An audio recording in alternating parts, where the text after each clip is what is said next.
Welcome to episode 53 of the Sunday Sequence Break.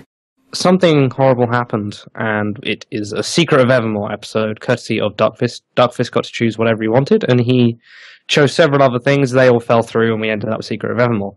So, yeah. As usual, I have my very own normal hosts with me. We got PJ. Hello. Yeah. Do we have Feasel? Do we? Oh, wait. I can someone go get else. him. Yeah, go call Feasel and let me know. Hold on a second. Okay. In the meantime, we got Duckfist. Hey. There he is, and myself, Flicky, of course. Welcome to the show. Our special guest this week, we have three for some reason, I don't know. We have MetaSigma.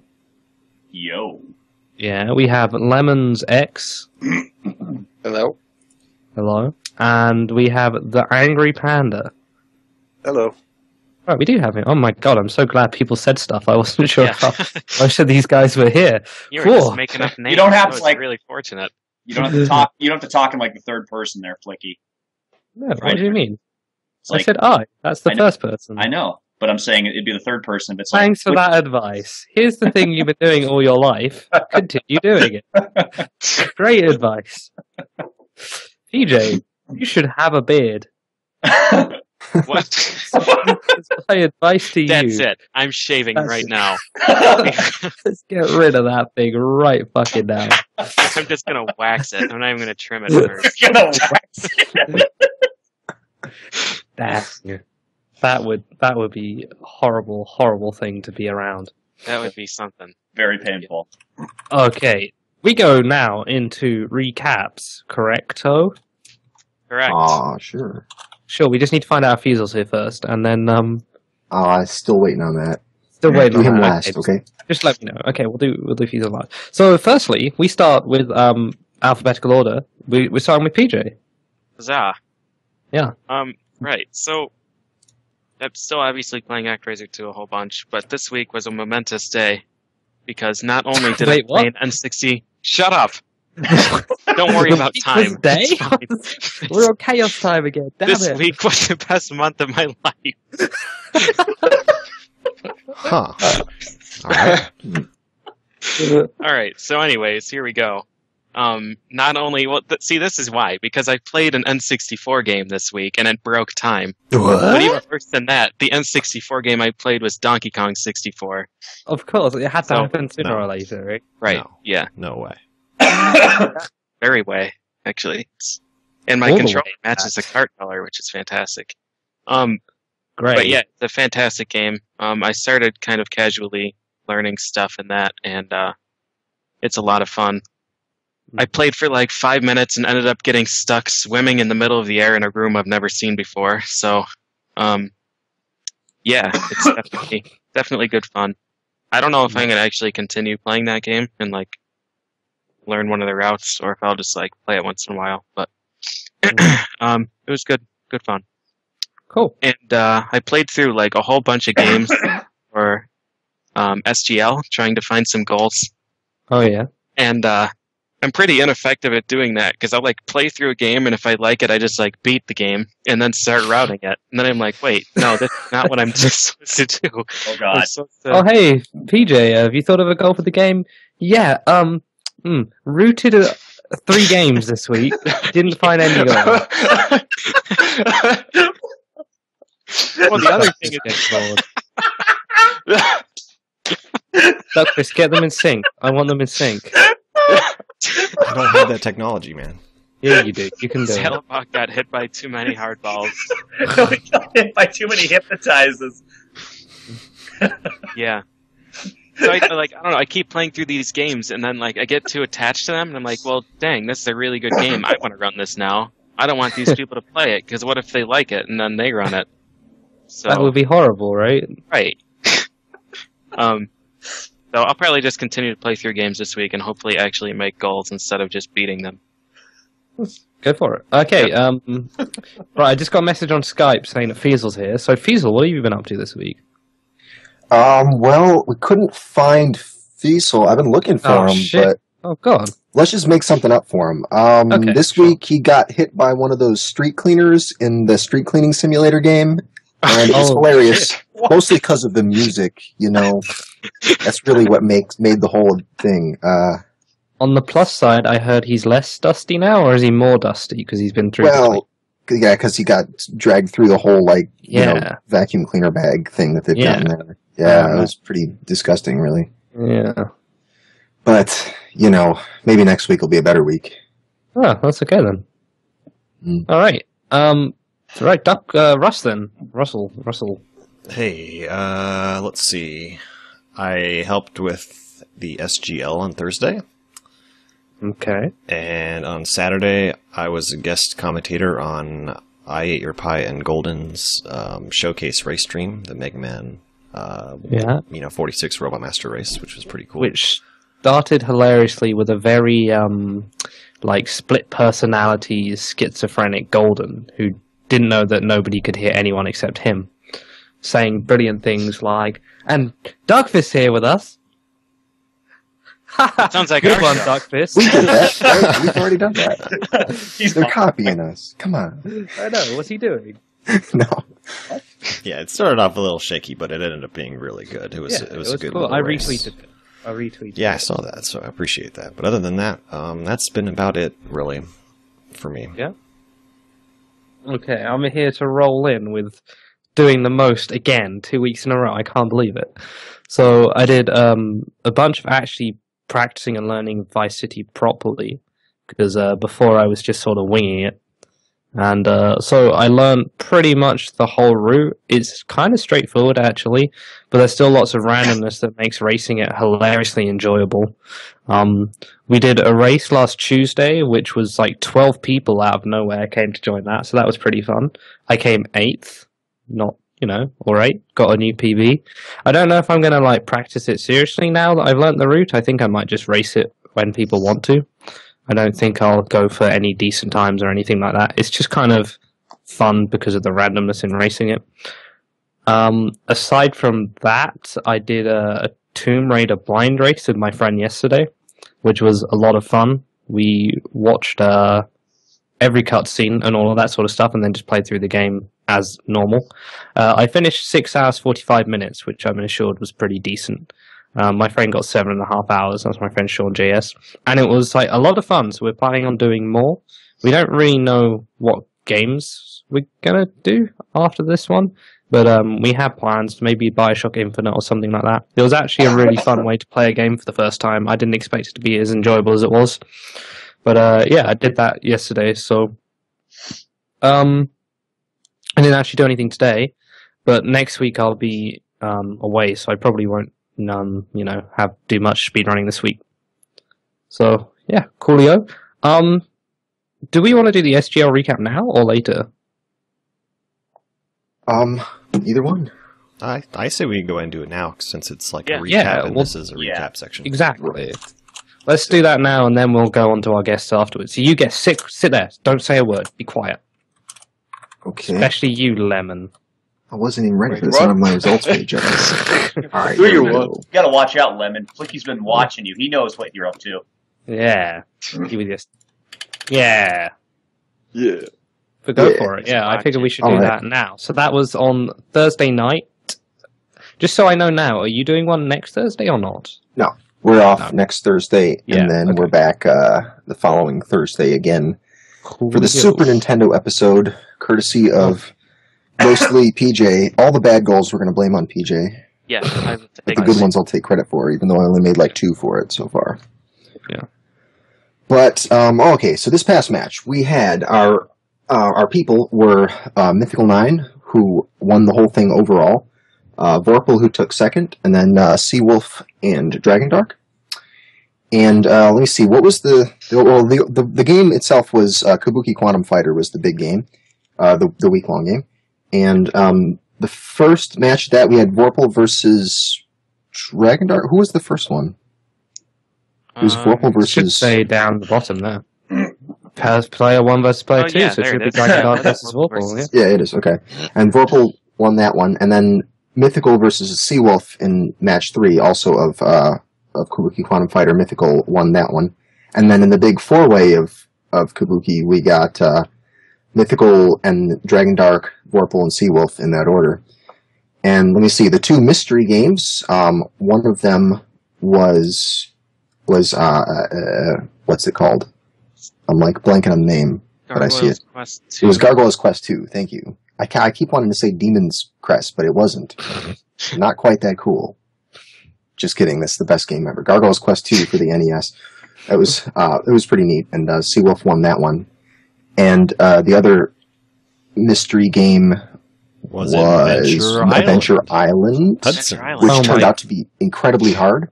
Dude, why did you do that? That's so cruel. It was incredibly hard. It was only the last two worlds. It wasn't that bad. Yeah, right. Last two was only skateboard. Yeah. Pacifist.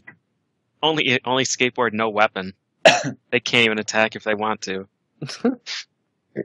Anyway, and Mythical won that one too. So it was pretty entertaining. Clean sweep for Mythical then. It was. He and Blecky have so far been our two shutout guys so far. Yeah. Are you going to get them all back into a big final? Big final. Well, yeah. I mean, like they do on Countdown, man. Sounds like Jeopardy almost. League of Champions. The League of Champions. Well, they're definitely two good candidates for the League of Champions when we get to that point. So. Yeah. All right. Coolio. And that's Thursdays, 9 p.m. EST. Yeah. Run very well by Feasel, Duckfist, and PJ. I will take no credit for any of that because I do nothing for it.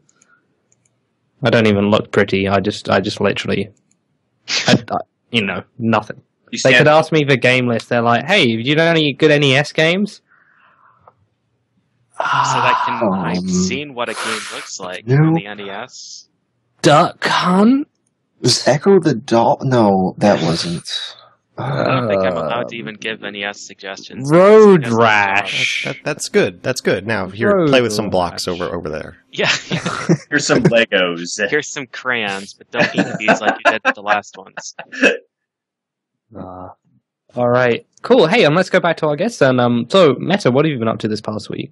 I was actually up in Edmonton this past week for Crystals for Life, which went amazingly well. That was definitely fun. We raised like $34,000 for the JDRF up there, and basically I got to meet like just a lot of the different runners, kind of get a small feel for what it's like to be at a marathon in a sense. I unfortunately Canada deported me, and I had to re-enter. No joke, I actually got deported from Canada.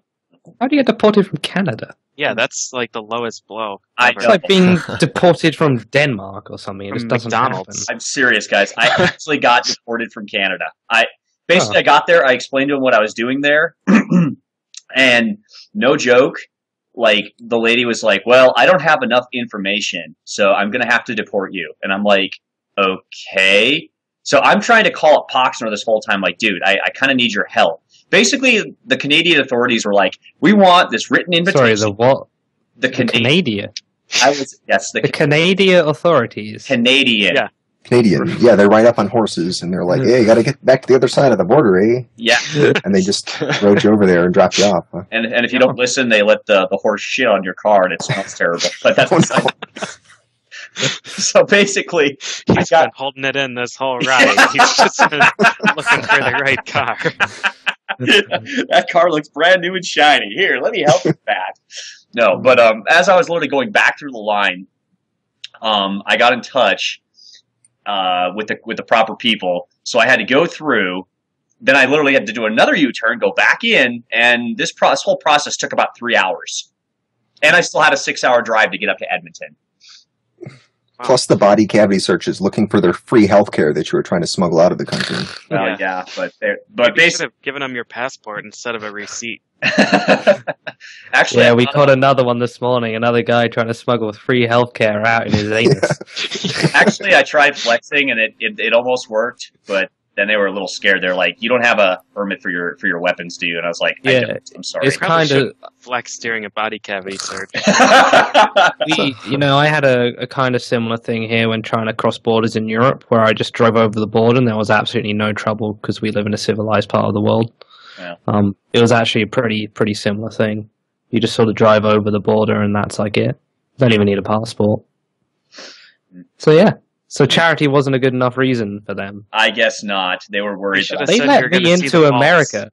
They let me into America because of it. Yeah, they let you into America for it, and obviously Canada doesn't. I mean, and the funny thing is, I live on the border practically, so it's like, wow, I guess I'm not close enough for you. Thanks, asshole. Yeah, I mean, when I went there, they were like, "Why are you here?" I'm going to a gay. Oh shit, I fucked up. Yeah. To a charity gaming event. Yeah, what type of games do you play? Oh, all sorts. But hey, they let me in. Shout outs to whoever that guy was at passport control. I'm a professional Secret of Evermore player. Here's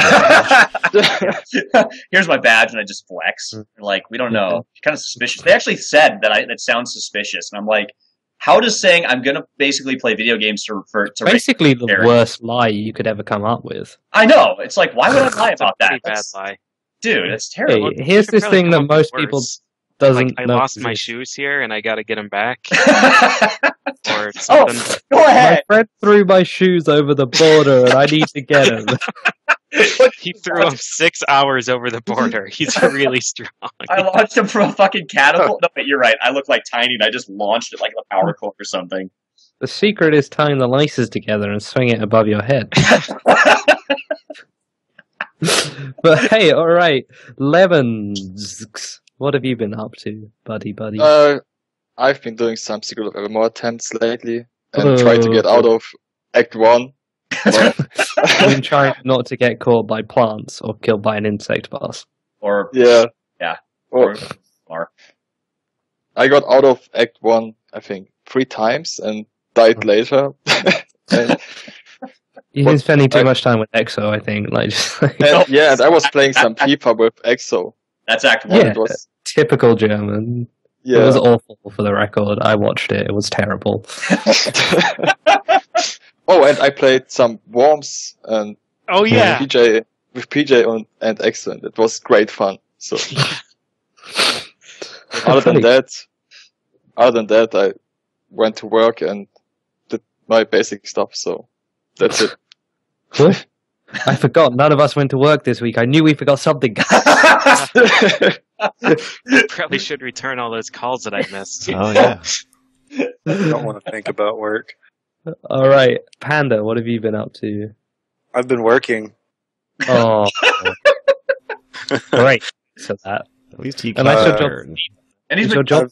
I've taken like a small break from SOE while the others can kind of catch up without being too mean to them.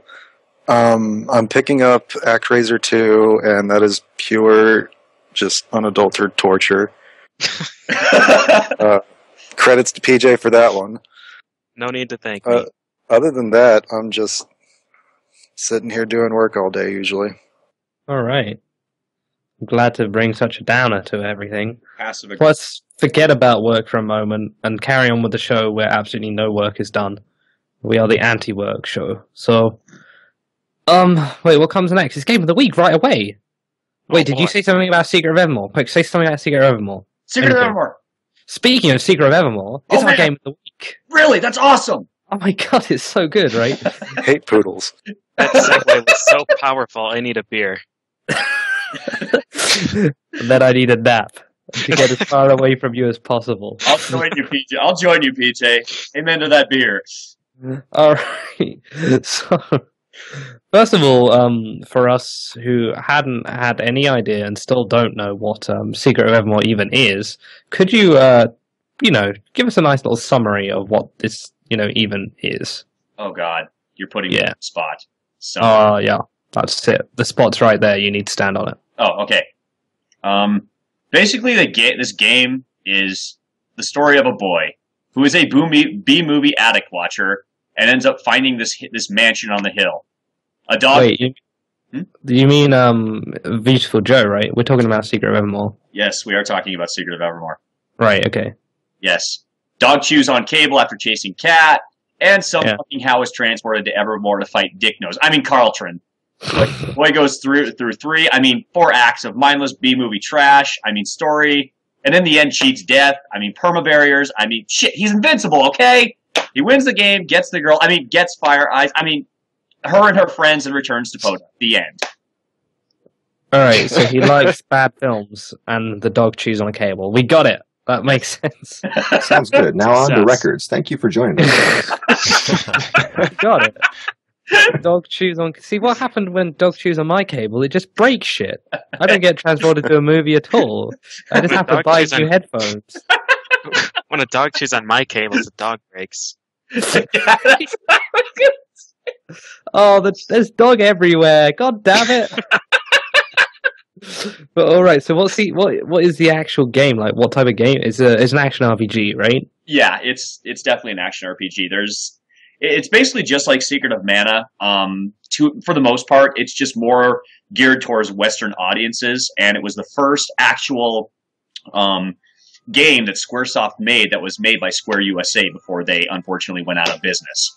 But it's a solid overall game. Let me rephrase that. It's a solid game if you don't. In terms of enjoyment, yes, it's a solid game. Unless you decide to basically suplex it like some crazy motherfucker named Saban who just suplexes trains, but that's beside the point. But it's just, it really is overall, it's a short and sweet game, but it does a good enough job where it's cheesy in that you can totally relate to the boy in a sense, because if you're like a really big nerd, and even if you're not, you can kind of sit there and go, wow, that's kind of cheesy that he basically tries to relate everything that happens to a movie he's seen. You know? It's like Seth MacFarlane, then. Pretty much. It's literally like watching an episode of Family Guy without all the vulgarity and stupidity at times. Right. So, solid overall game, though. I like it. And then, as far as the run it goes, it's pretty glitchy, right? Right? It's the glitchy. Snicker. Well, it depends. Basically, this is literally... Panda, do you want to pretty much tell them a basic route? I mean, just boom, boom, boom. Sure, I can do that. Just do it. I mean, why not? There better be boom in your voice. If there's the basic route is, in Act 1, it's super optimized. You have to get lucky with hardball damage, and just random crap will screw you over. So Act 1 is quite literally RNG and bullshit. That is all that's in there. Yep. Act 2 is basically... the game properly at that point, or are you glitching yet? Somewhat. No, it's not played properly at all. Okay. So then in Act 2 is basically you get poisoned, start flexing, and then you beat Act 2 without falling in a pit. That's all there is to Act 2. I'm just shaking my head right now, Panda. You know why. You fucking know why. Meta has terrible luck. Shut up. Shut the fuck up. Yeah, it's not luck, it's skill. He's got terrible skill. Actually, I have terrible at both, so what the fuck are you talking about? Yeah, you both suck. I'm terrible at everything. you suck at life. Alright, then the last 3-ish acts. Yeah, Act 3 is pretty much abusing wings and aura while spamming buttons through cutscenes, except on the telescope for Meta, because his SNES is special. I swear to and God, still do not. Act 4 doesn't really exist anymore because of game facts. Alright. That's quite literally it. And as far as the glitches go, it's not really out of bounds and stuff like that. It's more like numbers glitches, right? There's numbers glitches. There's it's basically taking advantage of a bunch of programming errors and just really dumb shit that's in the game. Oh, yeah. Alright. Cool. Programming errors. Together by like really old Scotch tape. Like that really old brittle Scotch stuff tape. where you try and like rip it and it just breaks. Oh. That's what's holding it together. Yes. The flexing, I think, is the only honest thing that holds this game together.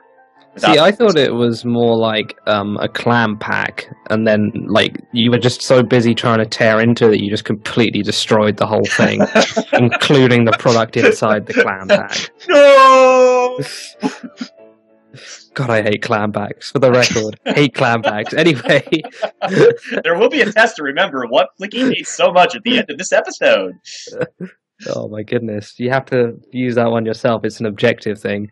Okay, and then, so what about the runs themselves? So, categories, that sort of thing. Well, we are having 2 categories for it right now. It's the basic any % category, where you try to finish the game as fast as you can. And then, of course, we have our 100% category, which contains all alchemy spells, weapons, charms, armors, and cold beat alchemy. like getting all around. Shit. Did you write this, Lemon? No, I What? did. No.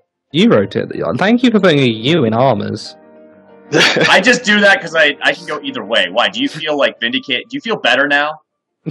You're like, oh my god, someone knows It's how to even spell. better. Just get rid of that O. Good job. Yeah, I fixed it. Armor. I Just thank me. thought Lemon might have written it because it was, British English. I was, it's nice. Makes me feel at home. I'm trying to make you feel welcome on your own show, Flicky, okay? It's bad. You're welcome. So then, is 100%, is that actually defined by the game, or is it just sort of... It's defined by players. Yeah. Okay. Well, it kind of started with the Saturn, right? I mean, are you guys still using his old 100% definition? Kind of. It's hard to really go off that, because in Saturn's run he kills all the bosses that are required to progress through the game, and we don't do that. Yeah. So the Because 100% isn't all bosses. Yeah, 100%. Yeah, the game doesn't track boss kills, as far as I know. Well, yes and no, it kind of does. It's just more of like, because like, and I'll just kind of, when I get to it, with the diamond eyes, there's something about that I can kind of go in depth with that, so. Right, okay. So it's a user-defined 100%. Yes. Yep. Okay, cool. And then history of the game itself, like running it, I know over the last how many months this game has changed into almost an unrecognizable mess. It's been about 5 months since I started.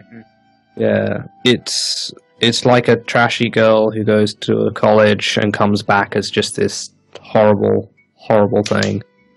I was going to say, like, the Bride of Frankenstein. I thought I had a good analogy there, and it just really ran away from me. No, really yeah. quick. I didn't know where to I'll go. overlook I it. gave up. I'm really sorry. It was that segue. I used up all my power in that Yeah, segue. all the wit is gone now. We gotta refresh it. I'm gonna go get another beer. Go! I'll cover you. Go for it. Right. So We need to yeah, find history. the wit underflow glitch. Okay, Yeah. basically, the Atlas underflow glitch basically is the biggest find, or was the biggest find for a long time. It pretty much removed all of the dependency on Crush. It vastly improved the efficiency on boss fights post Act 1, because once you're broken beyond all recognition, everything else is way too slow. And as speedrunners, I need those seconds. I cannot wait for a menu to open up, to throw down an alchemy, to wait for the damn thing to cast, to wait. Oh, finally, you did damage. No, it's like, I want to hit you every fucking frame with my axe and make you bleed. It's one of the few games where you can actually hit them every frame. Yeah, you can. Alright, what else was discovered that really messed stuff up? So the Atlas Underflow was the first thing, and then it just sort of...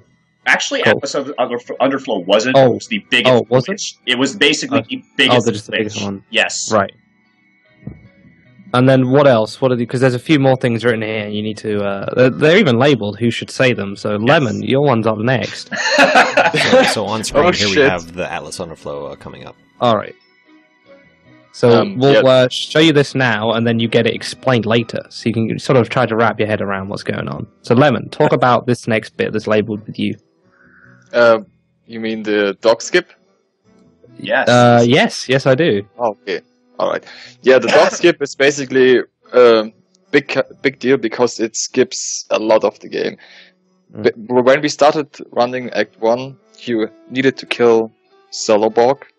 And I remember someone in Meta's chat was like, "Oh, I found a way to gain early access to a volcano." It was Solar Cell. Solar Cell 007 was actually the one that found that originally. And me being a dumbass, I said, "Oh, that won't work consistently. I have no way that can be implemented." And literally about 2 hours later, yeah, we found a way. Also known as the lazy speedrun approach. Yes. No, that's impossible. Not worth learning it.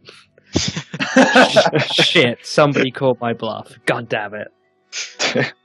Well, and what ended up doing is like we got it consistent, and it's very easy because when a dog is sniffing, he basically can move through rocks if he's standing right. Just like real life. Then. Yeah. Well, there are no solid objects in this game. Let's just live through them. No problem. That's what you're doing. All right, and then there's 2 more here written on this list of discoveries. So, are these in order? When was the dog skip discovered before Atlas? Was it one of the first ones? Or? It was discovered after Atlas. After Atlas, all right. Right, and this last Saturn skip here. This is another big discovery. The Saturn skip takes my little camera enemy despawn, respawn, clipping bullshit that I found a long time ago that we really only use in a few places, and Saturn found a way to use that to bypass the turrets in Act 4. And then as far as I get, took that and made it so you can just go straight to the boss. And that pretty much completely removes all of the last part of the game. So that saved a pretty significant chunk. About 10.5 minutes. Yeah, and overall in this game, we've got it here. Meta, what was the first time when you started, and what is it now? Okay, basically when I first started, and this was after studying some of Saturn's stuff, his 100% task that I could use, as well as the segmented run on SDA, I was sitting there going, okay, 242, that's a great time. And here we are about 5 months later, and now we've basically broken that in half. And if I were to, it's down to around 124. Panda says that sub 122 is possible. I honestly think sub 120 is possible, but that is like, oh god, you're thinking perfect everything. Execution, RNG, you are looking at all sorts of hell. There's someone on the outside of this, and I think Feasel and PJ will agree with me. Maybe not Duckfist, because he knows a bit more about this game. But it seems that just making it a goal estimate for this game is the biggest waste of time you could even come up with. Like, why bother doing it? You're just like, oh, sub 120 is possible. Oh, we found a glitch that saves 10 minutes. Like, Yep. I don't know why you guys even bother. Is it just like optimism that you might finally be done, or? It's like making an estimate for a Zelda game. Yeah. Honestly, it's just, for me personally, I love this game. I mean, this has kind of been the RPG that I went to as a child, and it surprised me that nobody had really, messed with it sans Saturn. So, I still think there's more that can be done in terms of optimization. Because here's the thing is that it always felt like, oh, well, this is the best time possible. And then a week later, oh, we found this new trick or glitch. Well, that cut off 2 minutes. And it just seems to keep dropping. So it's like, I guess in a sense, boy, that was really slow, Lemon. You can go faster on that. Basically, shut up. It just seems like I don't think this game is fully optimized, and people are saying, "Oh, it's gonna, be sub 1 hour." And it's like before, I thought they were crazy, and now the more that I play it, the more it's like I wouldn't be surprised, but we would have to find something that literally skips the 15. Like we've found something that kind of allows us to skip a timed event, but the problem is the game gets angry and basically takes a shit all over the place and basically stops. That's generally what people do when they get mad. Yeah. Yeah. Look at the game. Like the Canadian horses. All over my car. All right. So, what are the current records? So we know.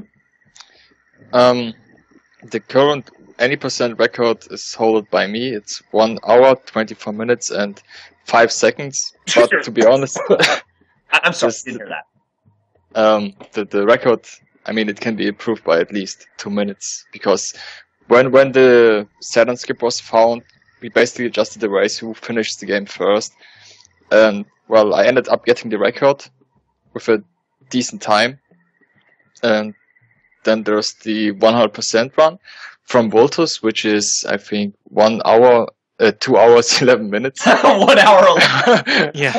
Yeah. It would be impressive. quick. Yeah. And other than that, I think a lot of people are learning this game. Oh yeah. Yeah, that's the records for now. And I'm sure there will be more players in future. Oh, there will be. All right, cool. So we talked about some of these discoveries earlier. So what are the big glitches and tricks that allow this game, not necessarily to be run, because I know you could run it before, but what are the huge things that, make this speedrun a speedrun and not just a regular playthrough? Okay. Well, probably the biggest one, and I do say the biggest because of all the time it saves over the entire course of the game. It's not just one thing, but it's one thing that allows for multiple things to happen. It is the Atlas underflow glitch, perhaps best championed by Saturn back in his 100% task, where what he did was he would he'd go to Nobilia and he'd level up Atlas to level 3, and then he would cast it on himself, make sure he was a low enough level, go in, save his game, reload his game, because what happens is when stat buffs are cast upon you, and then you save and quit, the game basically takes off the buff, but the effects of it, including the buff, are still on when you reload it. Meaning, let's say you had 100 strength and you cast Atlas, and you have 175 now. What happens is if you save quit, the game pulls you back to 100 strength, but Atlas is still active. What ends up happening is, as soon as that Atlas wears off, you drop to 25 strength. Basically, you drop a bunch. What we thought was, unfortunately, for the longest time, we thought it was only possible through save and quit. What ended up happening was, through complete sheer dumb luck, I found a way to basically do it right out of the gate using poison.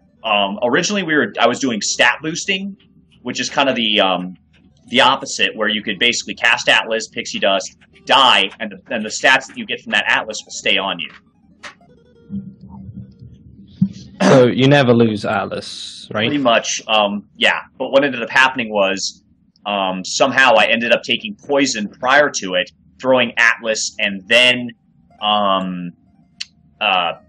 Pixie Dust on myself, died, and all of a sudden, I hit a couple of guys and I'm doing 0 damage, and I'm like, this doesn't look right. And I opened up my status screen, and I made probably the most infamous face of, holy motherfuck of God, what have I done to this game that I have never seen?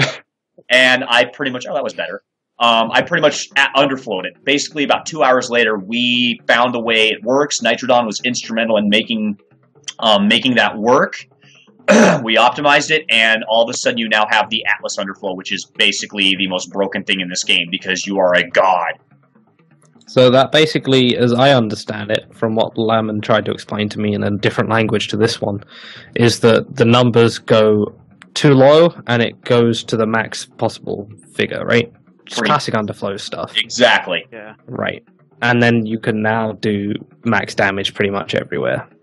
Unless you overlevel, you can actually reflow your stats back into the positive.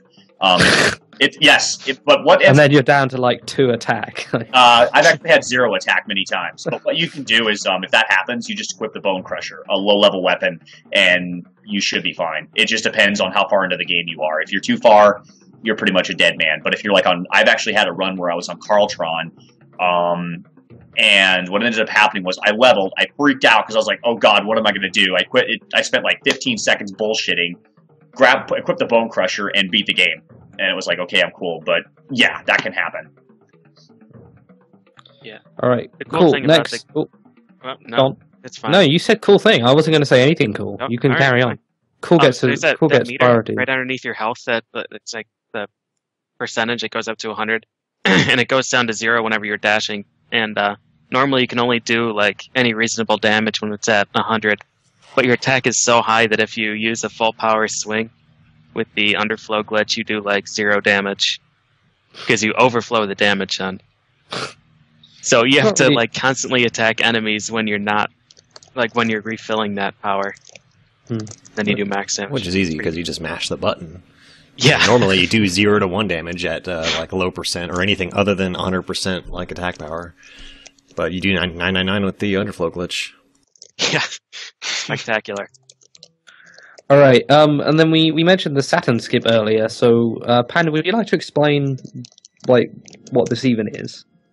Okay, so a long time ago, I was experimenting with the camera because in this game, for whatever reason, if you leave the dog at some location away from the boy and you run away and you press select to switch characters, the camera scrolls back. Whenever you press select halfway through, all the enemies have either reset their position, despawned, or just don't even like acknowledge you exist and you can walk right through them. It's absolutely ridiculous.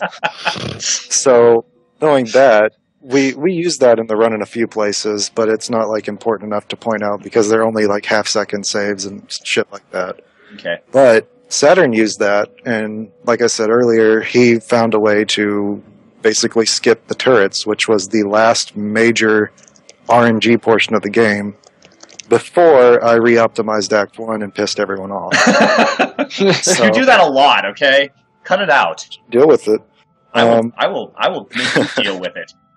So that's basically what that does, and the Saturn skip saves for human players around 9 minutes and 45 seconds if they get it like on the first 2 or 3 camera movements. In a task scenario, it's going to be saving like a ridiculous amount. Okay, so here it is on screen. Oh god. Reyes is spamming all my different faces, including the face of terror. I just saw the face of terror, and what's hilarious about that is you're like 2 hours into a run. And I know exactly what happened there. You're 2 hours into a run, which is an absolutely god-awful time now. It is. Yeah, I know. So you just ran out of bounds, are you? Like, over? No. The dog actually can do that. Supposed to do that. The dog can do that. Oh. Now he's mashing the select button to switch back and forth between the players. Actually, he's mashing select. He's holding down select and mashing B. I wasn't holding select there. I didn't know you can hold it, so I was mashing. It's me. Doot. I can breathe in space. I can breathe in space. Look at me. So now you can just run through as well. Oh no, the game just does that automatically. Oh right. We don't even have to touch anything. You'll know once you get it because you lose control of the game. And that trick really saves 10.5 minutes. 10.5 minutes. All right. So the dog isn't meant to be able to just run through everything. Yeah. By the way, whenever he landed in this place, he immediately used some wings. That gives you invincibility. That was the comment about game facts earlier, because I brought that up in chat a long time ago, and the chat, whenever I was watching MetaStream, said that it had been tested and didn't work. Clearly, they didn't know what the hell they were talking about, because as far as I get, I tested it, and it fucking works, so I'm still salty about that. This is why you keep an open mind when you're speedrunning. If anybody ever tells you anything, even if they're a guy who's like, yeah, I've actually got, a 59-minute run on Secret of Evermore using this glitch, you don't just ignore him. You actually find out what the glitch is and maybe test it. Exactly. Yeah. All right. The banquet skip, which sounds like an absolutely horrible skip, because I don't know anybody who would want to skip a banquet. So. You do. This one is not a friendly skip. Or this. I would. You don't. No, you don't want to go to the banquet. I do. I resent that remark. Really? So you want to be? You don't want to get to eat any food. You just want to be thrown in jail because your dog is an asshole. Yes. Dude, I happily spend time with my dog in that case. Yeah. No, you don't Blood get is thicker than water. Look at that picture. Anyway, yes, the banquet skip. Yes. Well, the banquet skip was discovered by, as far as I get, and to be honest, it's I think it's the easiest glitch in the game, because basically what you're doing is when this cutscene triggers, you just walk down, leave the room, go back in, and the cutscene is over, and you can just skip like 10 minutes of the game.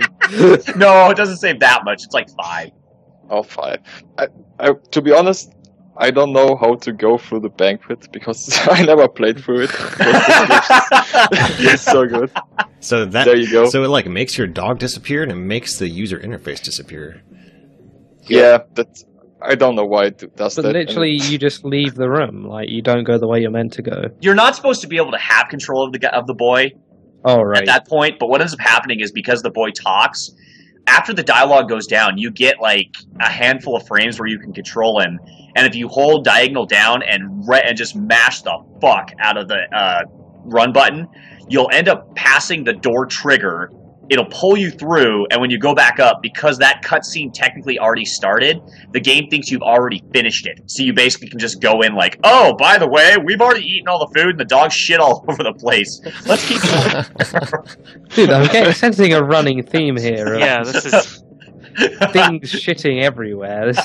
I don't like the dog, okay? There is much hatred for the dog within these bones. The dog has been the nemesis. I mean, everything in this game controlled me, but it is still the dog's fault, regardless. How do you think he feels? You don't even give him a name.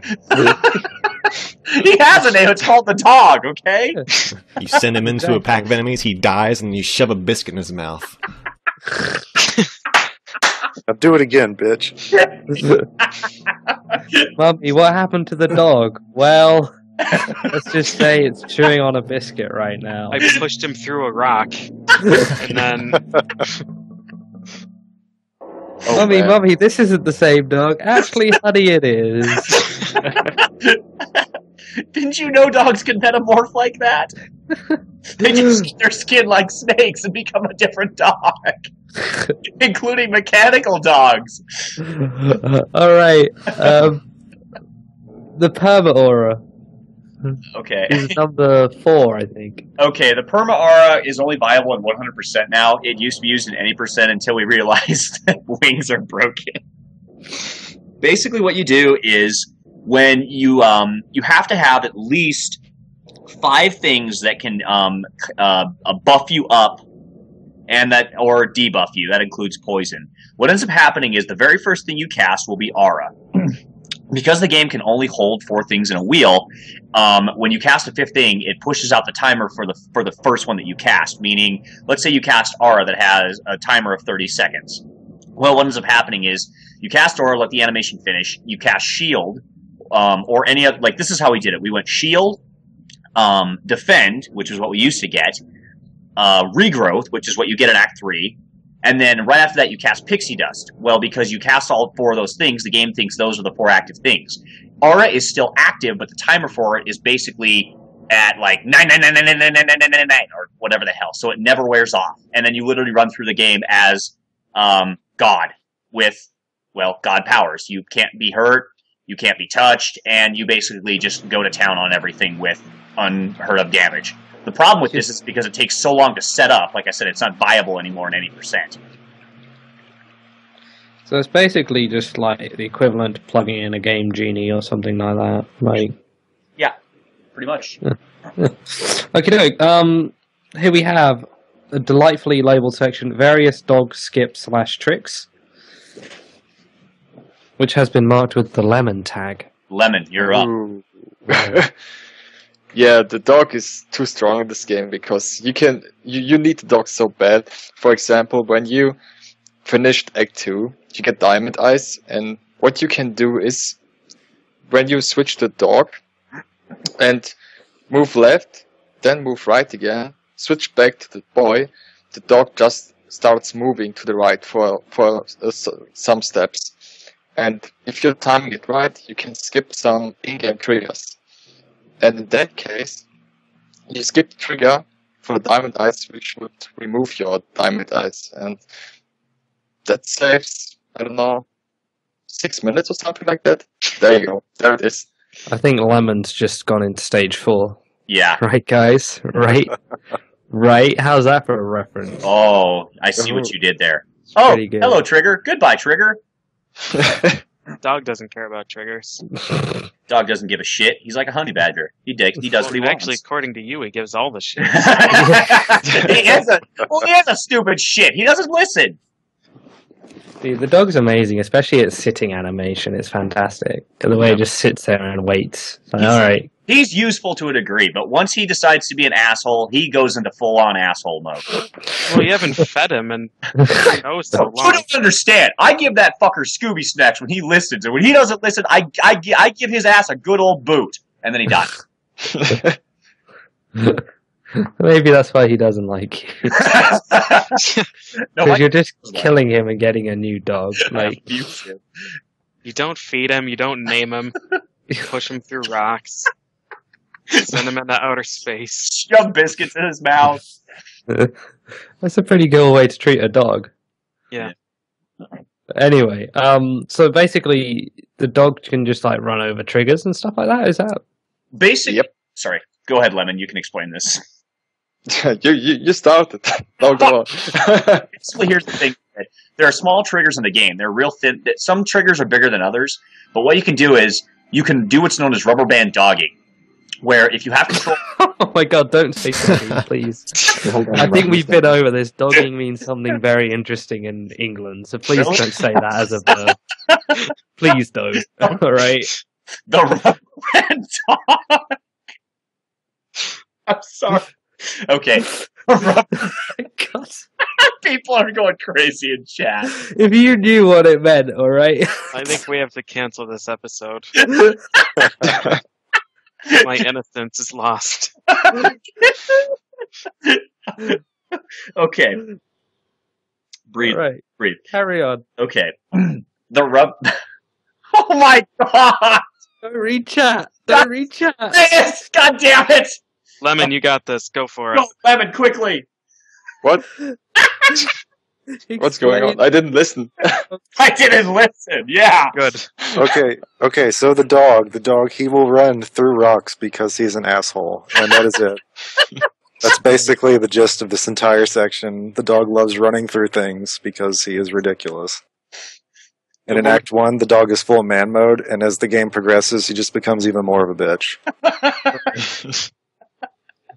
Where are you right now? Oh, there you are. No, they were talking about skipping over triggers, but yes. Yeah. Right, that's how we started. It's fine.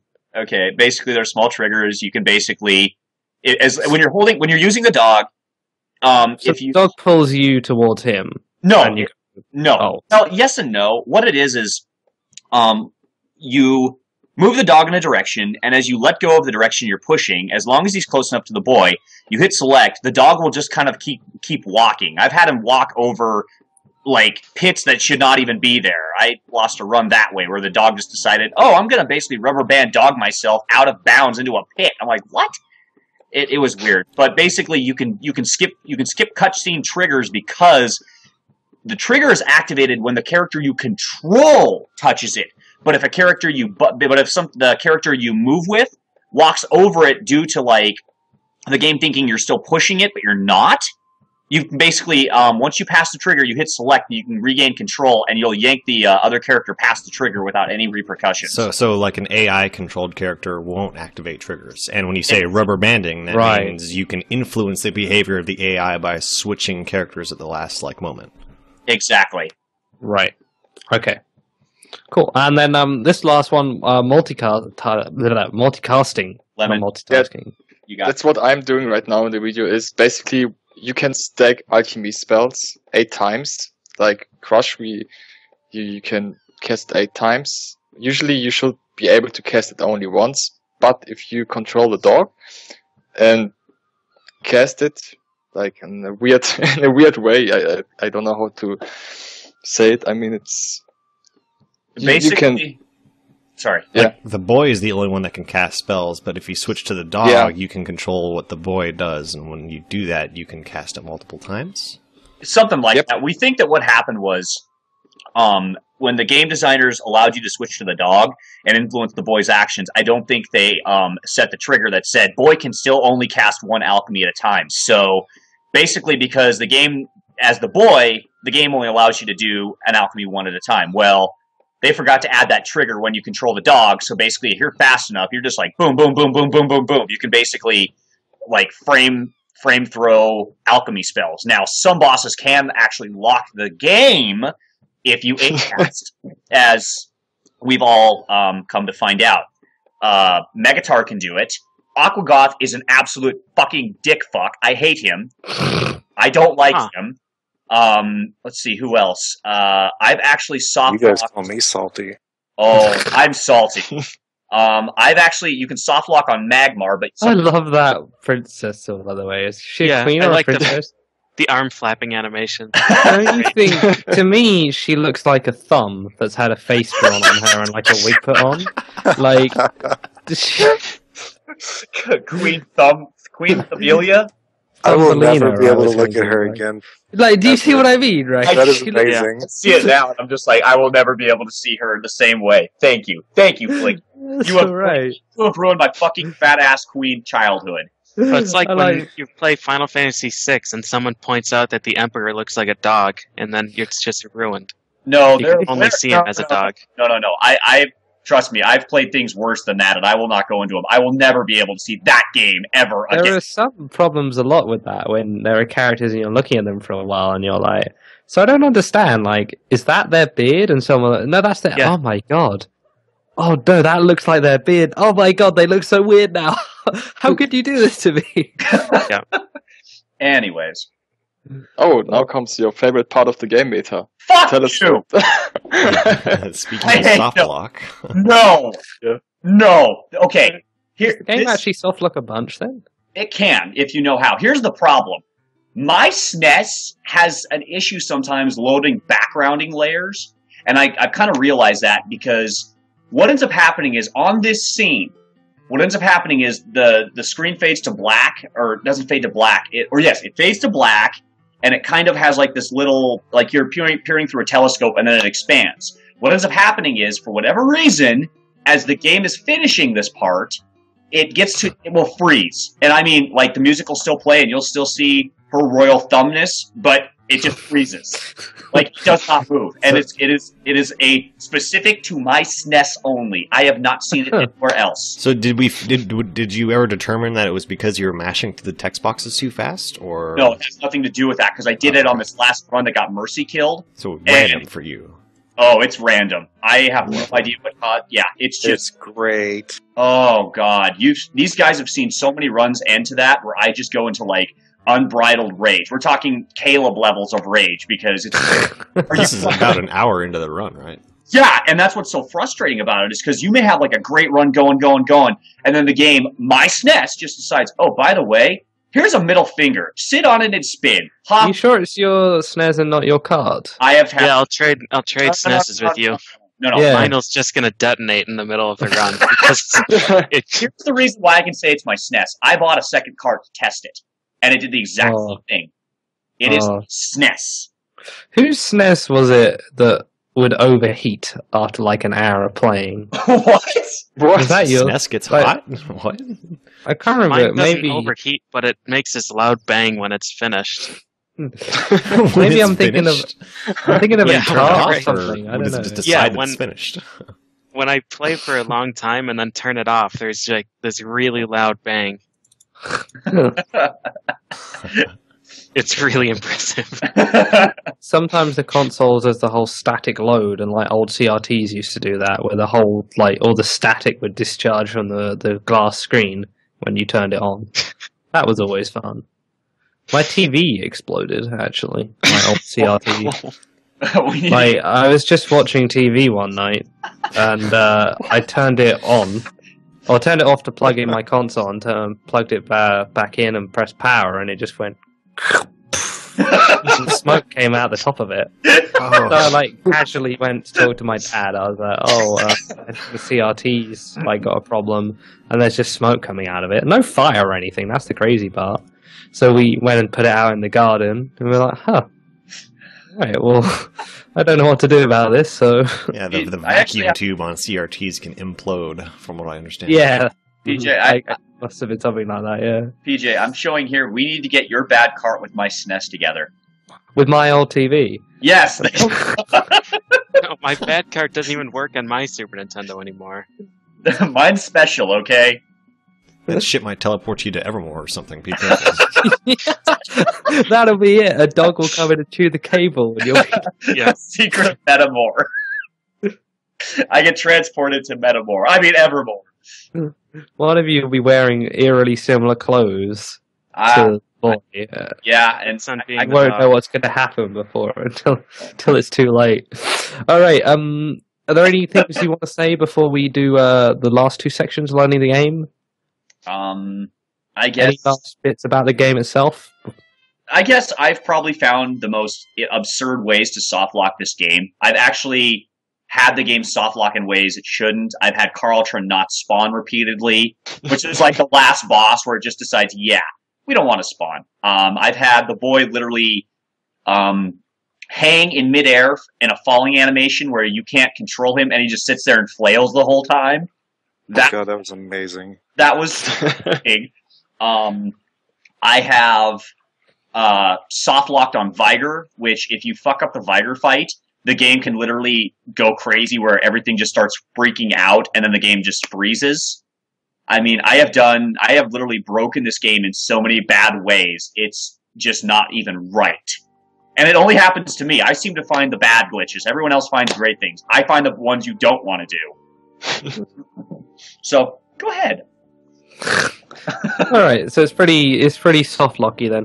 Okay, so speaking of people, for those of you, the fans watching the show who like the sound of soft locking and dogs being horrible and so on, we have here 3 easy steps to learn the game, which if you could rattle off for us, Panda. Right. Step 1 is to just watch Sure. the world record run. That was the first step. That's the banquet skip.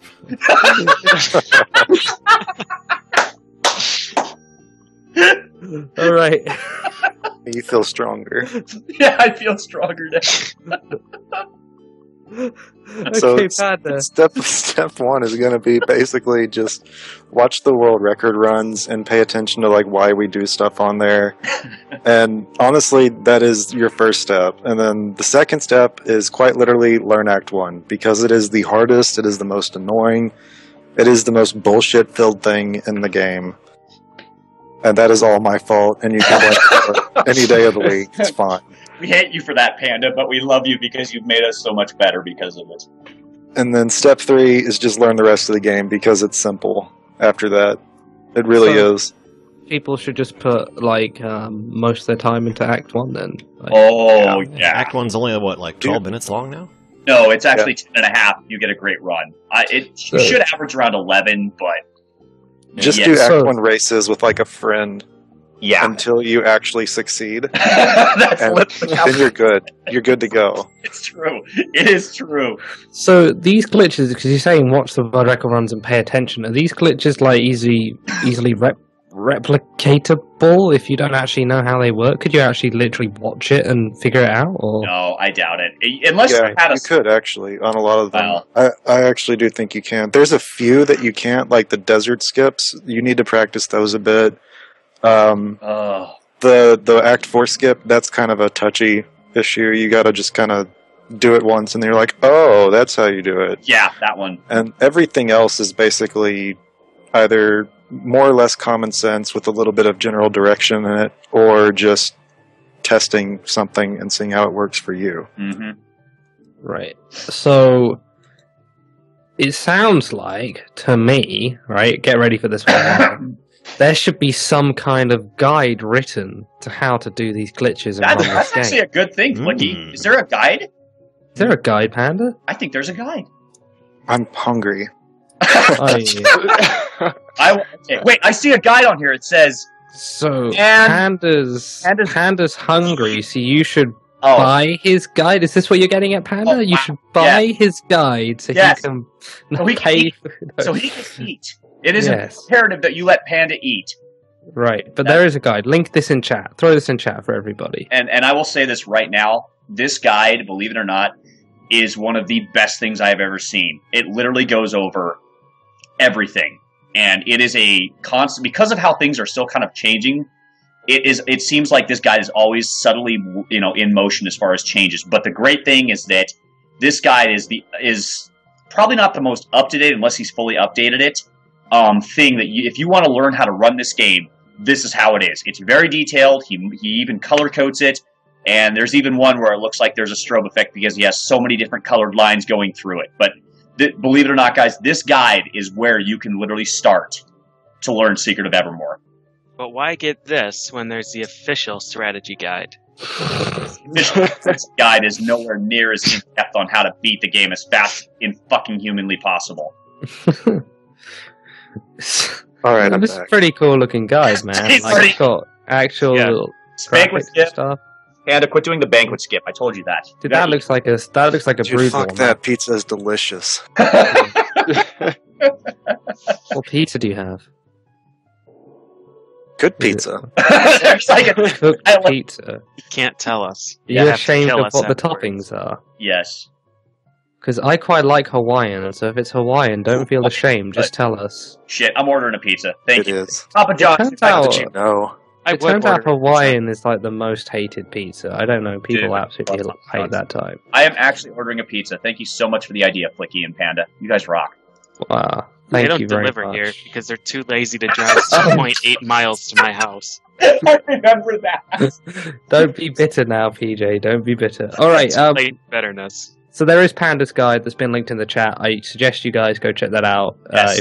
if you have any inkling in learning this game, and even check it out if you don't. There's 5 last things here. One other tip I will It's say been linked, PJ. about that guy. Yeah, but what about the people who aren't in chat when they watch this tomorrow? Okay, here's the other thing I was going to say. How else are they? Is that don't just, it's okay to read the guide and all that, but if there's things that you're not sure of, watch the video, read the guide. If you still have questions, as far as I get, is very knowledgeable in this game. Panda's real knowledgeable. Lemon's really knowledgeable. I'm probably the village idiot when it comes to this game. I don't know how the fuck it works sometimes. I just do it, and I break it.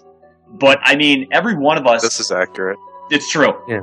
But every one of us has enough information and knowledge that we could definitely help some of the new guys. If you've read the guide, you've watched the video, and you're still not sure. Because sometimes it's just, it takes a rhythm. You're just missing that one thing as well. That one random bit of information that you can't put in guides generally. It's just that kind of that feel of the game.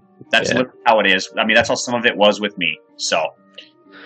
Okay, so if you are watching on demand or anything like that, and you would like this guide, our lovely friend Arcano is going to put it in the link database for you. So that's the TSSB link database.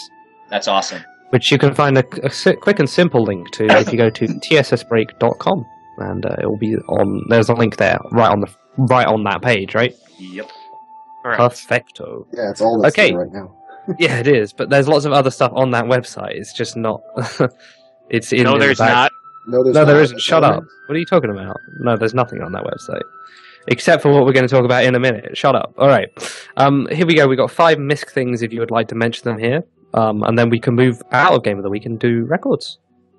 Okay. Let's see here. I know most of these because most of them pretty much apply to me. The dog is the hero. The boy sucks. That is why I'm so salty toward the dog. The dog, honestly, makes this game as broken as it is. Without him, you wouldn't be able to do it. But in that same breath, because the dog is the hero, he gets the most flack when he fucks up, which is a lot. This next one kind of came from me when I was playing one day. During doing an old strat on Thrax, what you do is it's called Running with the Dog. It's literally just like me singing Running with the Dog, Running with the Dog. You 8-cast hardballs, and then I'm screaming hardball, hardball, and it kind of became a thing. Same with game, please. Everything that happens that goes wrong in this game is the game's fault. It is never my fault. Fuck you, game. Telescopes are definitely OP. Again, fuck you, SNES. And for the last one, people probably don't know too much about this one.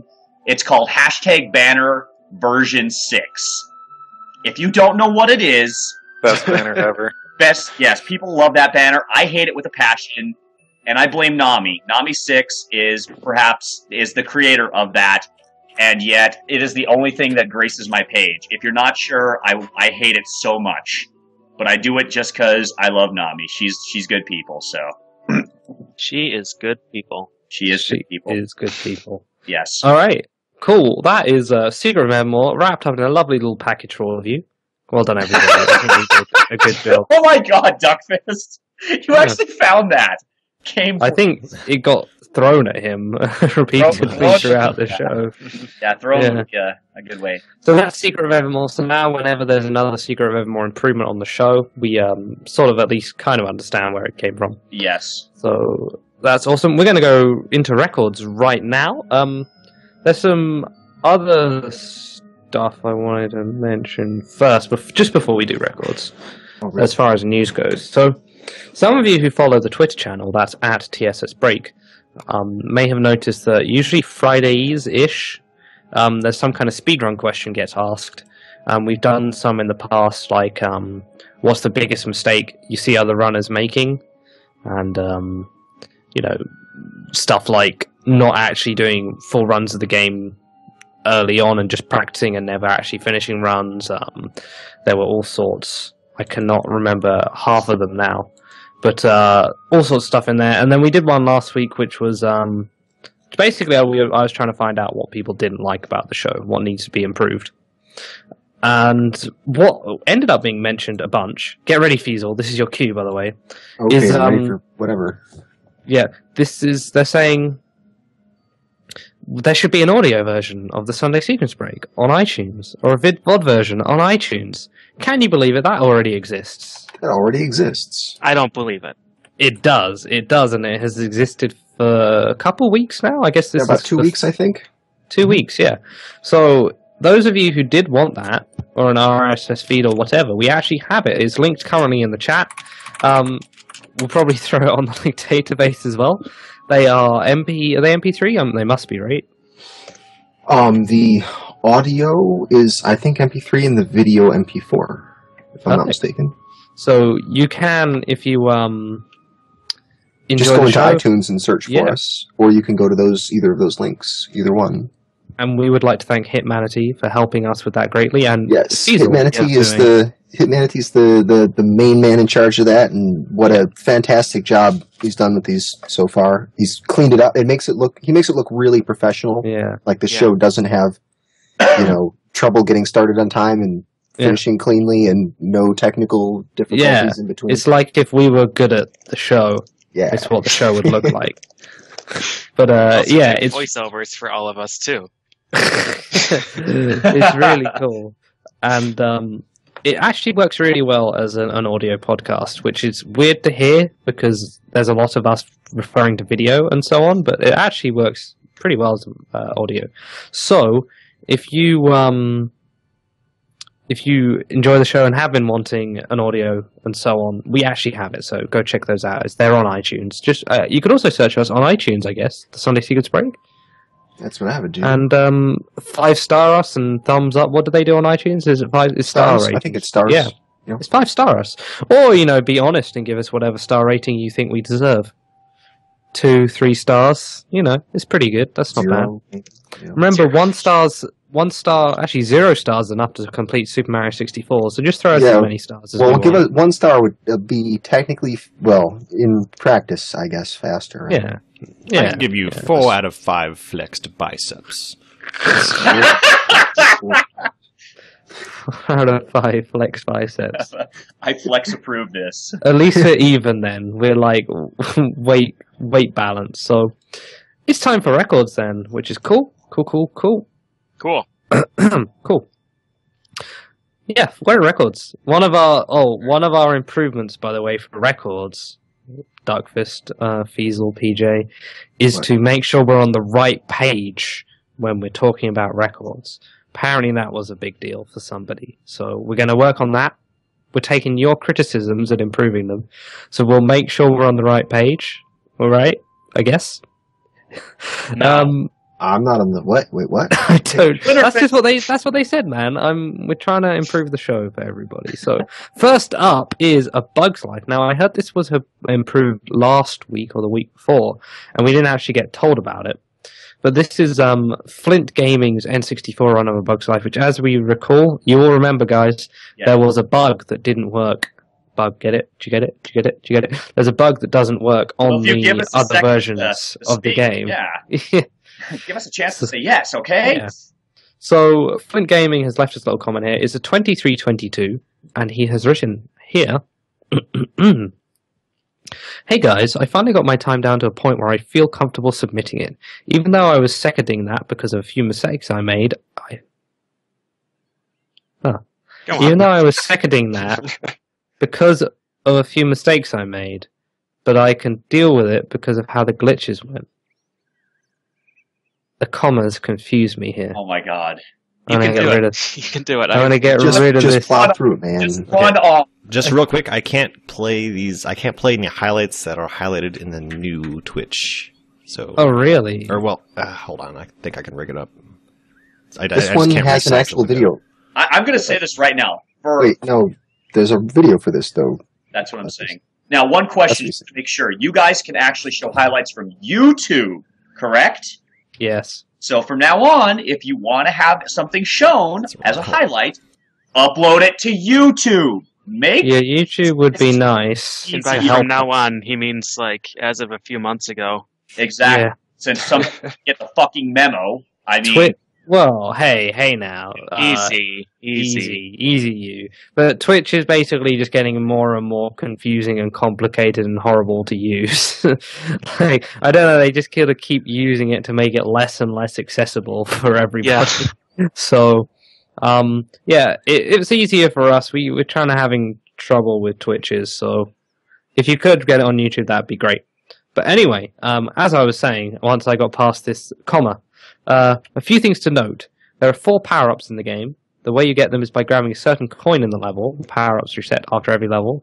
There are green coins for leaves, purple for berries that allow you to deal damage to tougher enemies, the mushroom coins that are sort of tan, and the lock-on coin shooter coins, which are yellow. Right. Before the glitches were found, so I'm really confusing myself. I'm just going to read it and not think, alright? The previous world record was 30:31. With all the time I put into the game, I got down to 23:22. A sub 23 time I would say is possible only if all the glitches work first or second try. The previous record was also on an emulator, but I run on the actual N64. The advantage I also had is that there was... See, that's so confusing. That doesn't make any sense. You can do it, Flicky. just come on, man. The advantage I also had, there was that the paddle cutscenes before each level load way quicker on the N64 compared to the emulator for some reason. You save a total 18 seconds just from that. Thank you, Flint. But anyway, so there was a bunch of glitches that are just sort of like bouncing over stuff. I had this game on PS1. It was kind of fun. But as I recall, there was like bouncing off the walls. Like you were not meant to be obviously stand on the walls you're sort of looking at the moment. Wow. And you could just sort of climb up over them. Wall hops, that sort of thing. The classic sort of 3D platformer stuff. But yeah, it's a pretty cool game. I think a few guys were working on... Was it Ring Rush knew some stuff about this? And like... Yeah, it was. Yeah. And because he was on the show, wasn't he? That was it. Yeah. And also, Peaches vouches for this. Yeah? So it's got to be good. Yeah. It's actually a pretty fun game, this one. I remember having it as a kid. No, I didn't get hugely far in it, but is that Flint there in the corner? Yeah, I see him. Mm-hmm. But hey, that's good. That's a 7-minute plus improvement of when he last had it on the show. So, yeah, good job, Flint. Well done. Maybe we'll proofread your comment next time before we read it out. But who am I kidding? We won't get around to doing that. Who am I kidding? The comment is fine. Flicky. It's just me. It's just me. All right, Banjo. PJ, do you want to talk about Banjo? I'd love to talk about Banjo. Cool. So Stiv got a 223.25. That's a 100% category for Banjo-Kazooie. I watched him do this run, and like every single split was green, except for I think the first 2 or 3. Like, I think he was 6 seconds behind after Treasure Trove Cove, and then gained time on every single level after that. And then he got to Grunty's Furnace Fun, which is just fantastic, and lost 22 seconds because he got shit luck on the Grunty questions. He had like 6 or 7 misses on Grunty questions. Completely out of his control. So, that's a shame. Still ended up gaining 13 seconds over his PB. So, pretty insane. Yeah, right. That's all I got. That's cool. No, good job. That's more than I was going to say about it. Next up is BioShock. Any of the you guys played this? Any of you? No? I have. I don't know anything about the glitches, but I know the we'll game. Just talk about the game. Yeah, Peaches was talking about it. It's pretty cool. I watched a bit of it on his stream this week, but that so I could talk about it. I'm not going to, so you can go for it. Okay, BioShock is basically, man is in a plane. He sees something in a box or something. I can't specifically remember. It like says, "Would you kindly?" And basically, what ends up happening is this guy was removed from Rapture. Yes, yeah. the city, and at some point was, I guess, something triggers him to kind of follow someone else's whatever he says when he says, "Would you kindly?" Because like throughout the entire game, all you hear is Atlas saying, "Would you kindly?" And when he says that, that's kind of the trigger word for you to cooperate with his tinkering that he's done on you. I believe you're somewhat genetically made. I mean, I know the game's about genetics and stuff, but... Stuff like that. Yeah, but, I mean, it's like he was specifically engineered for that one specific thing to come back and... It's a pretty cool story-heavy game, and there's some cool twists and that in it. So it is. If you haven't played it, it's also, like, probably the second most easy to get free legally on Steam game after Portal. Just about everybody has that. But the run itself has glitches. I can't remember what they are. I don't even really know what they are, but I think I'm looking at this. There's going to be some kind of climbing glitch. Yeah, it's climbing. Yeah, moving objects, because you can move objects, telepathically or whatever, and then you can hop on them to get over stuff. I think he does. There's a couple out of bounds that I saw, but it was hard to tell in some cases how he was doing it. But definitely climbing on stuff is an important aspect of it. I'm noticing people in the chat where, like, they're moaning about spoilers in a community where you speedrun games through from start to finish. Right, games that are like 10 years old. Yeah. Yeah, people got really like mad in the StarCraft 2 thread in Heart of the Swarm because somebody was talking about the speedrun routes, and they're like, "Why are you spoiling the game?" I actually read that. It's a speedrun, like, pretty hard not to. Dr. Wily gets away? No! Yeah. What do you mean there's mission 15? I didn't know that. Basically, it's a lot of fun. So is he about to go out of bounds here? Because this is... It's looking like it. It's looking like it. He's got the setup. He's on the wall. Wow. No, really? Oh, he's on a rail. Oh, is he flying? Oh, no. No. Wait, is he kind of doing the same thing where he's basically jumping over, like, triggers that activate or something? That's suspense. I don't know. So. Is he out of bounds now? Yeah. Yeah, there you go. Okay, now he's back in bounds. Wow. Yeah. So I've seen enough 3D game highlights to know when something wrong is going to happen. That must be a death to get back in bounds then. So wait, he's standing on something really tall and looking at the floor. Something bad's going to happen. Yeah. If he's looking at the floor in an FPS, then yeah. Yep. All right. Next up, Blaster Master. I don't know anything about this, so somebody grab this one. Sorry, I'm not sure. Never played it. I can read it. Yeah. I didn't actually see the run, but this is Blaster Master, any percent with Death Warps by Uranium Anchor, of course, who is the Blaster Master. And this is 3303. Let me see. Do we have comments on this one? Or not? Yeah, there's a box. There's a load of space on it, so there's probably. Well, I'm still trying to find it in the doc here. Just a minute. Oh, it's in alphabetical sorted order now. Oh, well, why don't you read it then, since you are looking right now? I'm on it. Go So for this it. is an improvement of 33 seconds over a run I got a couple of weeks ago. It still has some really dumb errors, notably accidentally going back into Area 5 when I was trying to kill myself in Area 4. That is unfortunate. Wasting at least 2 seconds, and missing a few very easy jumps.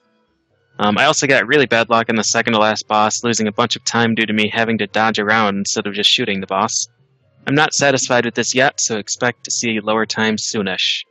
Gotta save that frog. That was so well done.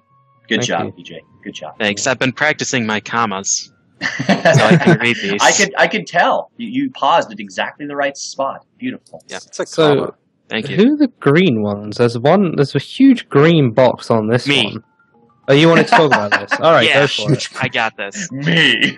Me. Right. So, Mecha Richter, of course, improved his Soten Richter all bosses run. This is a pretty massive improvement, and this run is ridiculous. So he has a 25-24 now. I think it's like 25 or 26 seconds faster than his old PB. So he says, I'm submitting this run to SCA because I doubt I'm going to improve this run for a while. Meaning probably like tomorrow he'll improve it. I made a lot of little mistakes here and there, but my overall performance was phenomenal. I got 5 out of 6 quick kills, which is insane.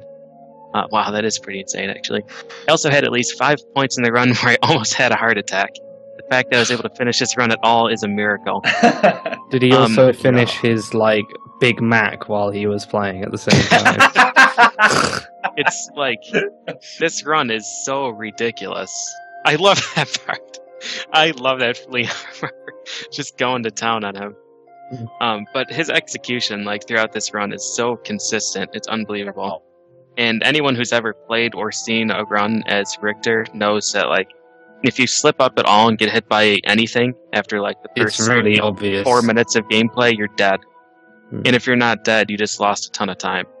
Like Richter is a glass cannon, basically. So, like right here, he's doing this whole room. You can't even see his health bar.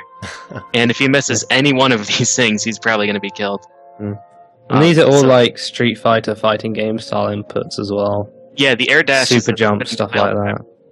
Yeah, 360 rotation, and the uppercut I think is just down up jump. Yeah, it's a super jump, standard super jump. Yeah, but like his execution, it's so good throughout the whole. Wow, it's unbelievable. When I was watching this making the highlight video, I like this room's terrifying. I've seen him die many times in here. Just so much crap. There's stuff everywhere, yeah, like such a mess. But like if you were to watch a run of this that he did like last year and compare it to machine gun. And you compare it to this one, it's like it's unbelievable how much he's improved at this. Alright. Cool. I've just been informed apparently ages ago Lemon said this but we didn't see it. Poor guy lives in Germany, so it's 1:30 a.m. and he needs to go to sleep now, right, Lemon? Yep, I'm going. So, thanks for joining us. I will see you on Thursday or Friday, I guess. Yeah. We'll see us. So good have night, a good everyone. week. Have a good week at work. Take care. All right, thanks, Lemon. Night, buddy. Yeah, thanks, Lemon. See you, buddy. So yeah, say goodbye to Lemon over. There you go. Everyone's saying goodbye to Lemon. Goodbye. Okay, next up, Crash Bandicoot 3 on PlayStation, the US version. So this is a bit slower than the PAL versions, actually.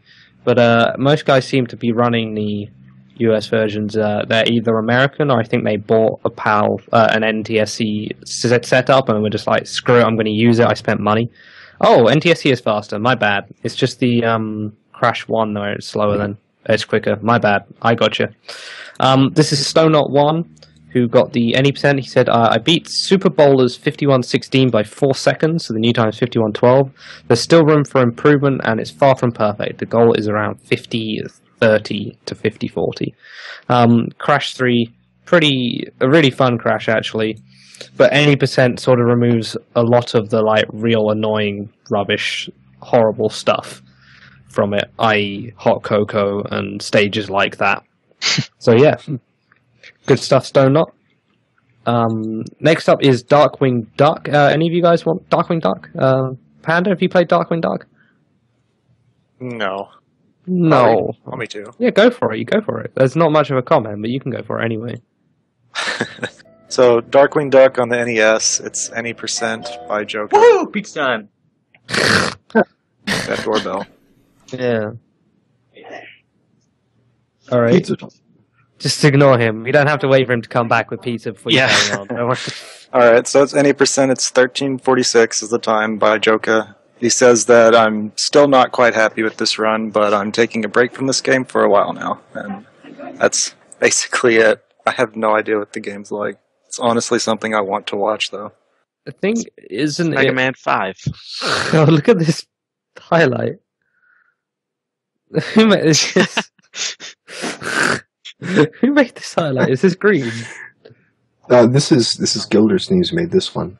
Oh wow! He's our newest video making helper. All right. This is amazing. So sorry, who made this? Do you want to type his name in the chat? So we have another helper. I didn't know we had another helper. I'm pleased. All right. So this Darkwing Duck, which before anybody asked, the guy Darkwing Duck doesn't like this game. So he's not going to run it. But this Joker, he's been working on this for a little while, right? And improving it every self. And I don't know if I've seen this before though. A clip of it. I've had it on the show a few times. Yeah, because it's sort of Mega Man-y, right? Yeah. Yeah. Yeah, basically. Right. And he's got a super arrow. Mm. Yeah, it's basically Mega Man 5. It's basically Mega Man, except without a slide. Without and he's sliding Darkwing Duck. without charging. And he's a duck. Yeah. He's a duck. AKA the same game. Yeah. You just shoot a bone at that guy. Yeah. Don't worry about it. So, I can't honestly remember what Joker's old times are at all, but No, I can't remember either. I feel bad. Is this the same Joker that plays Mega Man games? Yeah, He yeah. was in the... Yeah, I think it is. It's the guy who does the 46 Yeah. robots races, right? Yeah. Yeah. Okay. One quick question. Seeing as there's a Darkwing Duck game and a DuckTales game, is there a a Count Duckula game?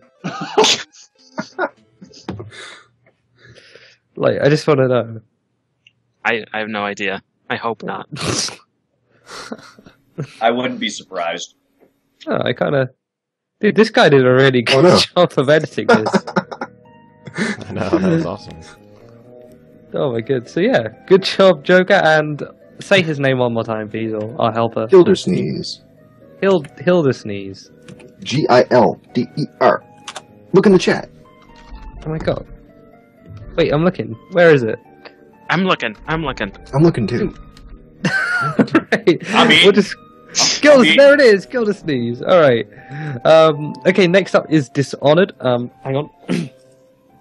So these guys have been, there's a few of them, and I'm real bad. I cannot remember what their names have been, or still are. There's quite a few guys were like poking around in Dishonored, and I don't know if they took a break or what, but they've come back to it. And they got a new any percent record, which is 38.53 without loads, taking out the load times to make it fair. Which this was out like 2 or 3 minutes longer, not so many weeks ago. But he has left a comment here. I just need to check if there is a highlight. Here there is. It says, I'm really happy to have made this time. Dishonored is the first and only for now game that I've speedrun. I got this record after a few weeks practice. I was really inspired by AGDQ and very much enjoyed the process of learning the route, improving it and doing runs. I lost about 12 seconds in Coldridge and the Golden Cat due to execution errors, and I only got slightly above average luck in Boyle. So the run could be improved by about 20 seconds just by fixing those. Otherwise, I think the run went very smoothly and I look forward to improving the time. I also invite other runners to try and beat it. It's definitely possible. I would love to see more interesting speedrunning Dishonored. But Dishonored, for those of you who don't know, it's sort of like an action-y, stealthy game. It has Blink, which you're seeing constantly here, which is the sort of dash teleport type thing, which really allows you to, well, 1, speedrun the game, and 2, go out of bounds, do all sorts of kooky stuff, mess around, and really like chunks how long the game takes down. I know there's quite a few guys working on this to do it, so hopefully, well, there should be pretty easy if any of you want to get into it to find guys to run with. I've never actually seen these parts of the game. I don't know if this is actually intentional, if he's just like really out of, oh no, he is in the area. But yeah, I tell you one thing, I tried running the first level of this, and it's a lot more fun to run than it is to play, I tell you that much. Like, it's actually pretty fun to just dash around all over the map, but there's very little actually killing anybody in this. You don't need to do it, really. You might need to shoot a person every now and again, but as you can see, sort of just so quick that you don't actually have to do much at all. Why shoot people when you can just teleport all over the place? Exactly. So, Yeah. I had a lot of fun watching this.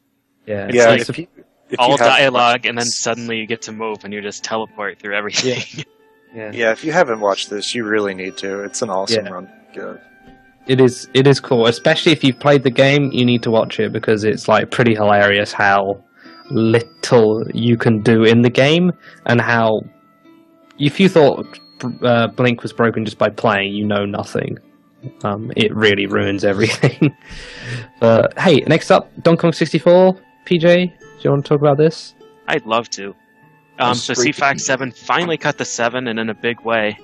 He got a 6:56.54, 101% category. This is a really, really good time. It's like, I think 10 minutes faster than what he had last week. But yeah, this game is just, I mean, it's not even a game, really. It's more or less just a 3D playground. You can just run through whatever you want, and if you don't want to run through something, you can just fly over it. Spectacular programming. Yeah, most of the time in this run seems to be spent playing mini games, doing the final boss, or in animations of picking up stuff. Or Out of Bounds. Yeah. Wait, no. Yeah. No, I mean, Not as that out of bounds stuff is actually very little of the game compared to the other. compared to how long everything else takes. Yeah. It's a super broken game. We love it here at Yeah. Sunday Sequence Break. If there was the Sunday Sequence Break Our Favorite Games Marathon, this would definitely be in it. This would be the whole thing. This would be the whole thing. Yeah. It's This, awesome. This definitely uses the angle skew glitch, which is still somewhat new. But that's that's when you get. Oh, nice. We got this. What's going on here? It's a Don't real. worry about it. I didn't realize the game was this broken, but Yeah, it's we turned it into an arcade game. Don't worry about it. No, you have to do this. You have to get a certain number of points, and you get some coin. I don't remember if this is the rare coin or the other one that you have to get. But you have to get them to get to a certain room and hide out helm. So you have to do this, and you have to beat arcade Donkey Kong. And you get some coins. Huh. Yeah. I did not know that. Yeah, it's a pretty sweet game. Oh, well, there you go. So cool. Yep. So Seafox. I don't know if he's really back on the 101% horse, but he's doing some more attempts. So. Yeah, I have no idea if he's going to try and improve that. That's a really, really good time. All right. Since somebody talked about this one, I need to be right back. Just a couple minutes. So, Russ, do you want to talk about Echo? Yeah, sure. And can somebody else do it? I'm trying to set it up. Oh, okay. It's Feasel. okay. I'll talk all about it. Not that I know much about it, but that's fine. So this is Echo the Dolphin, an any percent run by Half Baked Profit in 2342. And this was a big hit in the bonus stream of AGDQ for various reasons. But I mean, it actually is a pretty cool game. It's one of those games that looks that like when you see someone speedrunning it, it looks like it's not too hard and everything, but actually controlling your dude is pretty difficult. Let me see. He actually has a comment for this. He says, this is actually from last week, but I figured the Nintendo junkies of TSSB were sick of seeing the same Genesis game week after week, and I wanted to give Vorpal a chance to take the record back since he got it the day after the last TSSB episode that featured mine. Yeah, that always sucks. You beat a record on Monday and then someone else takes it back before the next Sunday. Yeah. That happens to me every week. Mm-hmm. But that's alright. But anyway, yeah, here we go. Echo the Dolphin. I like how that pterodactyl just picked you up. Yeah. I feel like that's a punishment. Like, he was just going to take you back to the nest and feed you to his children. It can't be a good thing, right? Like, no. But it looks like he just pushed you through the wall. That's it, and then you're fine. Yeah, this game, I played this, like, a little bit. I'm trying to think where I even got it. I got a demo somewhere, though. Because I think it might have been on XBLA. I don't know if it's on that or not, but I got a demo because I heard about people saying how hard it was, and I played it for like 30 seconds, and I had no idea how to even move. I was like, no, there's no way. No way I'm playing this game. The pterodactyl got him again. I found this at like a pawn shop for like $5 on the Sega CD a couple weeks ago. I don't even have a Sega CD, but I went ahead and bought it. Well done. But yeah, it's a pretty sweet game. I mean, it just looks so good for being such an old Genesis title. But yeah, you're right, it's incredibly hard. And there's like 30 levels or something? I don't even think I got past like 3 or something. I don't know. Yeah, it's pretty crazy. I remember swimming into the horizon for what felt like 20 minutes and not getting anywhere. Did you have to jump through the hoops? Is that what the deal was? Or I can't really even remember. You could say anything, and I wouldn't have anything. Yeah. You missed out on your childhood, PJ. You could have been a different human if you'd played Echo. You missed out on my childhood, PJ. We all missed out on your childhood. That is my response. Alright, so I hadn't seen you being flown around by a pterodactyl before, but hey, it's the same series that put you in a spaceship, so cool. Next up is Final Fantasy Anniversary Edition. That's my guess. How did I do? You did good. That's pretty Thank you. This is on PSP, US version, any percent single segment, 137.57 by Lemonsx. So it's 129 in game time. Is this just an updated version of the original Final Fantasy, or They changed some stuff in it. They changed some stuff. Okay. A lot of some of the stats and the enemies are different. They fixed a lot of stuff that was broke because like half the stuff in the original Final Fantasy 1 is broken, didn't work the way it's supposed to, and Now they changed some of the items that they have in the dungeons. Yeah, now it's broken in entirely different ways. Yeah, we fixed it. Don't worry. yeah. I like this page actually. So we got PSP game, PlayStation 2, PlayStation 2, PlayStation 2 PC. Is that a new PlayStation 2 icon as well, or have we just not seen it in a while? I think we just normally use the NES for those. So That's true. Yeah. Next up is Gungrave, which is marked purple, which I don't know what that means. But Panda, have you played Gungrave? Nope. Yeah, you have. Let's talk about Gungrave. Gungrave. All Tell us right. about Gungrave. Well, like I said, I've never played it, so I know nothing about it. But you know what? That's probably a very good fucking time. good summary. Yeah. You want to read the thingy here? Yeah, read the comment. Yeah. Okay, so Green K4 got a 3509 on the NTSU 80% single segment, which honestly I think that is actually a really good time from what I've seen on the forums. The first time he left a comment, first time playing all year, and I got me an urn. LOL, I punched my record in the face by about 111. This guy sounds just like me when I'm talking to me. It sounds good. Yeah, that's so true. That's so true. I love you, Green K. Yeah, we'll go ahead and say that now. Sub 35 is totally possible, but it requires me not blowing myself up as much as I did, as well as stage 3, and I can't talk, sorry.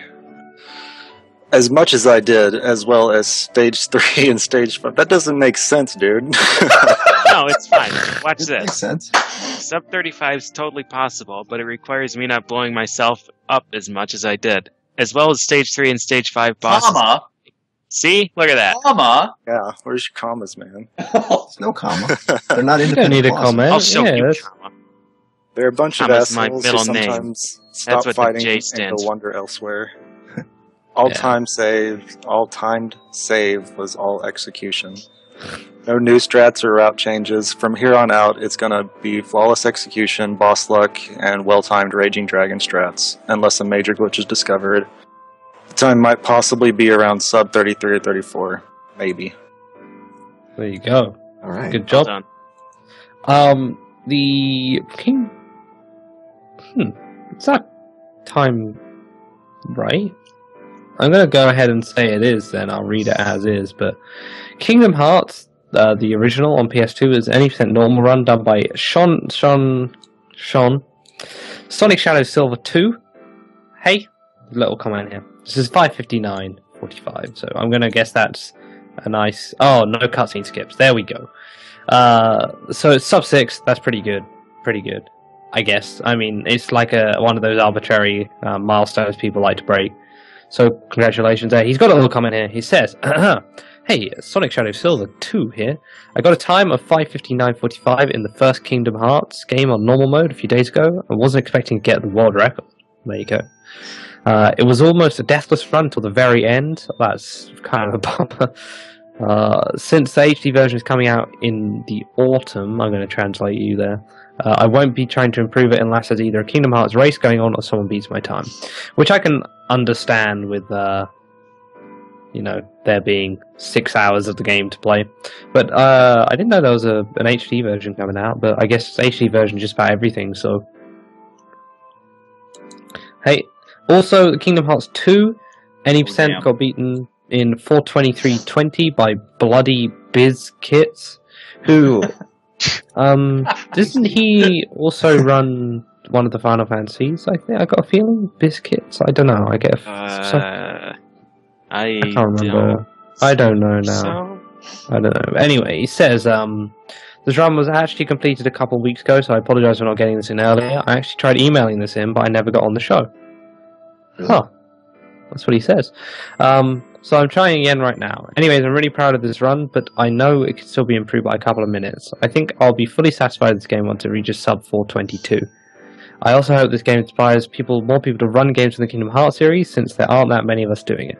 Especially considering Kingdom Hearts 1.5 is coming out in English in October. I'd love to see some love for the Kingdom Hearts series. The thing I found with the Kingdom Hearts series is everyone runs a different one. And with all the DS ones and so on, that kind of means nobody runs the same game. So, yeah. Yeah, Little Big Adventure. Well done. I almost thought you said Little Big Panda there. I was like, Little Big Panda. No, not quite. Little Big Adventure. Meta, would you like to read this comment out for us? I think I can take that to handle that, Flicky. We have a 128.31 by Crimson XX Mana. Congratulations, man. He says, and I quote, implemented some new strats and got off another 2 minutes. Failed on one of them due to something I didn't expect, which lost me some time. I feel that if I could have shaved off another 15 to 30 seconds, if I hadn't wasted time on trying to get that strat. If I could have gotten it, however, I think I could have saved another minute. This run was also not as smooth as the last one, and yet I still saved some time, so there is probably more leeway in the run to save on time than I thought. I got 2 deaths again, which is a shame. I was hoping for Deathless, but I just messed up on stupid things. Overall, I'm still happy with this run. It just shows that it's possible to get that much closer to the segmented run. Cool. Good job. Cool. I thought we had a highlight for this, but I guess not. We did. That's alright. We did. No, it doesn't matter. Alright, Little Nemo the Dream... Some technical problems here. That's alright. Feezy Fees, do you want to get on this one? Yeah, okay. Oh, dude. I love this game. Yeah, I like this game too. It's a nice one. So this is a run of Little Nemo Dream Master, any %. Not really sure what other categories you'd run besides that, but there you go. This is in 26 minutes, 25 seconds by Mr. Juga Joga. I hope that's right. I can't imagine how it's Mr. Juga Joga. I hope that's how it is. But anyway, so he says to us, hey guys, so I just broke a world record in Little Nemo the Dream Master. My time was 26:25, big improvement over the previous 5.5-year-old world record run of 27:07 by CrocDoc. Well, that must be old, because that guy hasn't done runs in a while that I know of. I've only been at this game for about a week now, and I've been grinding quite a bit to get this time. I can definitely improve it, and I feel like a sub 26 is very possible, as I missed all the cutscene skips. About 40 plus seconds saved. Oh no. Those, and I mean, in all fairness, those are tricky. They're not easy. Oh, I'm not saying they're hard, it's just like all of them. It's world record, and he missed all of them, yes. Yeah. As well as having some minor mess-ups here and there. The community of this game consists of my friend, 8 is the best number, Joka, and myself, so there is not much competition. Feel free to watch any of us stream to see what the game is all about. This is pretty neat. I wonder, I actually haven't compared this to, like, the SDA run, because I haven't watched the SDA run in a while. I know he uses Death Abuse to do some shortcuts and stuff. I didn't necessarily see him skipping much. I think he skipped the B in stage 3 or something like that, but other than that, I didn't really see a lot of, like, obvious skips that he was doing, but so he must just be mostly execution that's improved. Except the cutscenes, obviously. But hey, that's awesome. I'm pretty sure the old run wasn't cutscene skipping either, was it? I don't Probably. know. Anyhow, it's Little Nemo's a great game. I mean, if you guys haven't played Little Nemo, it's a fun little NES platformer. It's got different animal suits that you can wear, or like helper animals you can ride, and it's pretty neat. Yeah, it's kind of morbid, really. You feed animals candy, and then when they're asleep, you wear them. Right, like you got this frog all docile, and then you jump down its throat and start walking around inside. Dude, if it works in Evermore, it can work in this game, okay? I don't think you do that in Evermore. You don't feed Magmar candy and then wear him like a hat. Little do you know. Alright, I just watched a bit of the Little Big Adventure clip, and that needs a highlight at some point. That game looks you should definitely kooky see as it. It looks hell. really kooky, agree. Yeah, kooky Well, we is the can play word it during for it. some of the... Oh, Yeah. speaking of kooky and needing a highlight, Luigi's Alright, go for Mansion. Yeah. That? 10 minutes 54 seconds. That's an hour quicker than it was. Holy crap. Yeah, I don't know what happened. So, PJ, seeing as the rest of us have had trouble reading comments, do you want to go at this one? All right, I'll give it my best shot. Come on, give it So, a go. first of all, Sockfolder, he has the record now, 10 minutes 54 seconds. He says here, well, someone says here, there was a pretty crazy find in Luigi's Mansion that destroyed the game. The floor 1.5 glitch was found by NG4, or I guess Endgamer, if you want to go that way, a couple years ago, and lets you walk on the ceiling/floor between floors 1 and 2. In addition, you can skew by getting hit by the bats or other enemies. Angle skews, like newest and greatest thing, I guess. For a long time, it had no use. Last Monday, Clydestorm found that the skew could be used to clip through a couple walls and fall out of bounds near King Boo's room. From there, it's a short walk to the final boss.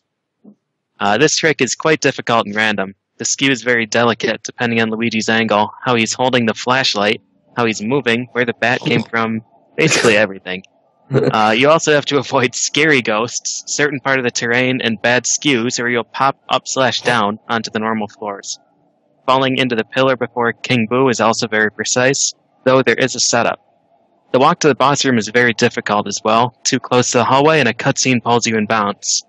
Too far and Luigi gets stuck over the void. Due to the difficulty and randomness, almost no one has actually completed a run yet. Nonetheless, the current record has fairly good execution.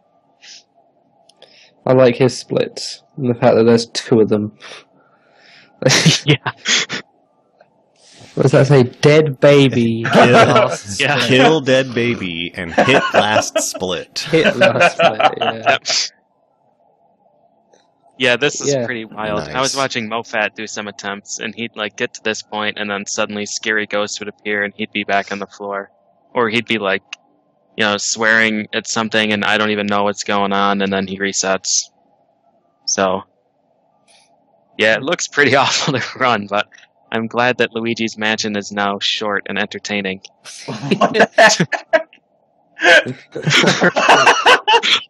Okay, PJ, this next one's for you as well. Alright. Oh, yes it is. Alright, so, CAK came out of nowhere with this Metroid time. He has a 1543. This is the, it's any percent, no up and A, and no wall glitch. This is, like, one of my favorite runs that's ever been done, I think. This is, like, my favorite speedrun. It's so good. J Profit's run was, like, 17-something, I think. And I was really impressed by that, but CAK, like, took this a step further.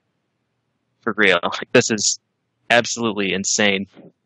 And the best part about it is that he does 2 damage boosts in, like, the very first room with enemies and has to listen to that awful beeping for, like, the next 5 minutes. Yeah, just like the missile drop luck is just so incredible, minus just like the first section where you need drops, which kind of went poorly, and then just out of nowhere, just drop after drop. Yeah, unbelievably good luck, like everywhere. His execution on these, like the big skips, is crazy. Like when you turn into a morph ball and you unmorph, you get a jump. You can jump in midair. And in the any percent, there's like a few places where you have to do that, and if you miss it, like the run's just over. So you have to like unmorph, and in the middle of your double jump, freeze an enemy and land on him right here. And that's like the only way you can backtrack with these items. It's insane. So he does this run and he only kills Kraid because killing Kraid gives you 75 missiles. And so that like he doesn't have to go around and pick up all these missile drops. But since he doesn't kill Ridley, this bridge doesn't form, so he has to freeze this guy and then squeeze into the little crack there. Gets it on the and first he set try. that up. Damn. Yeah, he First set try, that up though, that's so impressive. quick. It normally, well, and by normally, I mean, when I've seen J Profit do it, it takes like a mad long time. I don't know if it's this mother brain fight is so incredible. It's so good. What? I can't believe this. Unbelievable. Like, he just crushes this. Like, normally if you have a run going that's this good, you might just like sacrifice a few seconds to make sure that you finish. But he's like, no, screw that. I'm just going to do the greatest mother brain fight in history. Is this game time or something? Because I don't remember this game being this short. No, it's definitely not game time. I didn't know you could do this at all. Holy crap. It's crazy. Like, you normally freeze the rinkas, those orange rings. Yeah. You freeze the SpaghettiOs, like, in the wall so they don't hit you. And he's just, like, instead of freezing them, just goes right up next to Mother Brain. It's so good. Great. It's definitely the record of the week for me. It's fun. Oh my. Yeah. Seriously. And you got, like... So you need to get, like, foam missiles as you enter that last room. And he gets missile traps from the only Metroids he kills. One question about that. Why was that just part of the video where it suddenly skips to the end like that, or is that... Yeah. I didn't have the whole escape in the highlight. Oh, okay, because I was like, look at that. That's just editing. Yeah. I was confused for a second. Yeah. No, there's no escape skip. It's just mad good platforming in this. Nice. And great luck. Okay, so... That belongs in the TSSB intro, in my opinion. Agreed. Mother Brain fight, that skip. Yeah. You know, the entry into during those. Yeah, write that down, buddy. Okay, so Mickey's Dangerous Chase. I can only imagine Feasel sort of saw this and made this orange, or... What now? Oh, well, I mean, I made it. Yeah, I picked out some... I don't know anything about this game, but it was, you know, kind of... It was fun to watch through, and... all these little Game Boy platformers are fun little things to do relatively short games. But, I don't know. I don't know anything about it, but I'll tell you, this is Mickey's Dangerous Chase for the Game Boy. Any % run by ADEF Games in 1534. So, let's take a look at that. Okay, Twitch is being slow, so just bear with us here. Feel free to knock out the comments. So there's no comments. Feel free. There's no comments. So everyone can take this time to write a message to Twitch telling them to speed it up. Because we're speedrunners, not slow sitting around runners. Yeah. Sitting around runners. Sitting around. That's how I like to run. All day, sitting around. Yeah. Okay, here we go.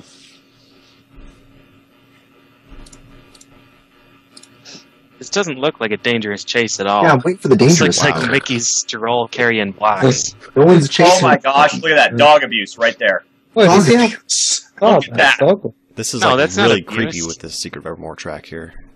The dog really wanted that block, and Mickey threw it at him, and then the dog took it home to go play with it. The dog wasn't ready. The dog wasn't ready for the block. It's like, dog, you said you wanted it. You said you were ready. So, sorry, what did you say this game's called, PJ? Mickey's Stroll Holding Blocks. Maybe. I don't know what I said. I very infrequently remember anything that I say or do. Well, look at that. When he hits them, they just fly. I mean...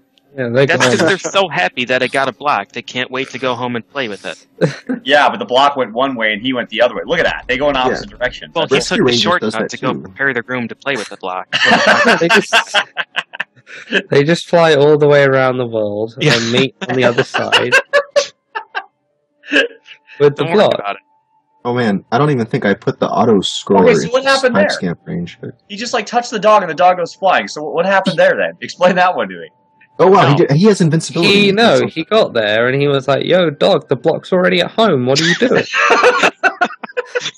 Mickey swallowed a block and it's in his stomach. Oh, here's the dangerous chase. Auto scroller. Oh, here's the dangerous chase. Now we're dangerous. How do you jump in a boat? Shut up. It's just a really big wave that you can't see. It started at the beginning of the map and gave him all that momentum. Yep. That's a real interesting auto-scroller there. I just want to point out that Goofy looks really suspicious. Goofy does look a bit. When you're sitting in a chair and you pull up on the chair with your hands, you float in the air. It's the same thing with the boat. You just pull up on the boat when you're in the boat, and it goes up. I say Goofy does have a bit of the like, "Hi Mickey, how's it going?" Look, the real like, "You want to buy something, Mickey? What do you want, man? Like I got all sorts of stuff, dude." Opens up his Did coat, Mickey showing just you say his I was letters. gonna say- Find him? But my best stuff is under my hat. You need a new watch, Mickey? I got like 6. Wait, Mickey turned into letters at the end of the stage. Of course, man. Right when Dude, that what stage are you talking ended, he turned into JKO and some other letters. about? I don't believe you. Yep. All right. I like the H. one split. That's It's great. got some H.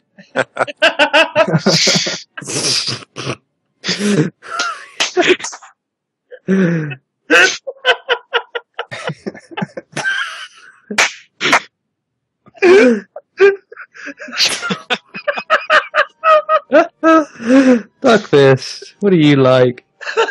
What? I like. Hang on, wait. it just Mickey's stopped on face H. and I don't know. Minnie's face are exactly the same.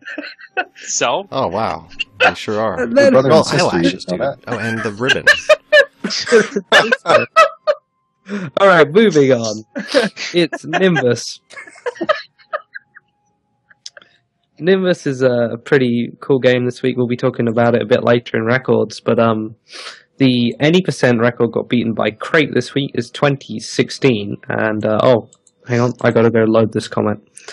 And he has got a little comment here. There's also a highlight video apparently, but it says there are 3 stages that have mistakes that cost about 6 seconds each. 3, Hopefully 2, I 4, managed to 5, find them all. 5. Yes. I also lose some time to suboptimal movements as I was intentionally playing a bit safe on a few stages.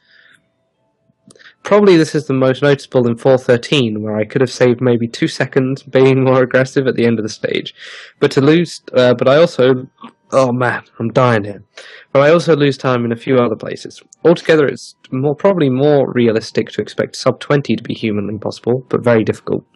With these strategies... Oh, damn it! With these strategies. But unless someone beats my run, I don't plan on pursuing it now. In the SRL race, my computer crashed in 5-1, so I finished 4th. Disappointing in that respect, but I played pretty well otherwise, so I'm not too unhappy since the majority of the time I lost was not because I made gameplay mistakes. I have some plans for 100%, no scrapyard, and did some preliminary runs to get a sense of how long it should take and which stages I need to work on. Probably it would be between an hour and 10 respectively. Sorry, where did I even find the word respectively? It should be between an hour and an hour and 10 pretty soon if I get some decent attempts and learn a few stages that I still don't have good plans for. So this game still looks really fun. It does. Yeah. I like the concept. It's Yeah. really cool. it's sweet. Bounce on Wait. stuff. Isn't this the game that the developer held a contest for or something? Yeah, I yeah, remember sure. somebody saying Yesterday. something about it at It AGQ. was on yesterday. Yeah, how did that end up going? Bony Grunt one. I actually have the linked results down there, which I guess we could talk about these now. Yeah, I mean, let's- sense. I will open it up. So the winner was Bony Grunt, who got a 21:36, which is he got 3 minutes 2 seconds quicker than this guy you're watching now, who said his PC crashed during the run, which is pretty nasty. Really But it's Bony Grunt 1, K-Val 2, Mid Boss 3, Crate 4, Bletchy 5. And then from about 15th downwards, it was all guys who had doing blind runs. And Giano, Sicko, Adam, a bunch of the guys you might have heard of did blind runs.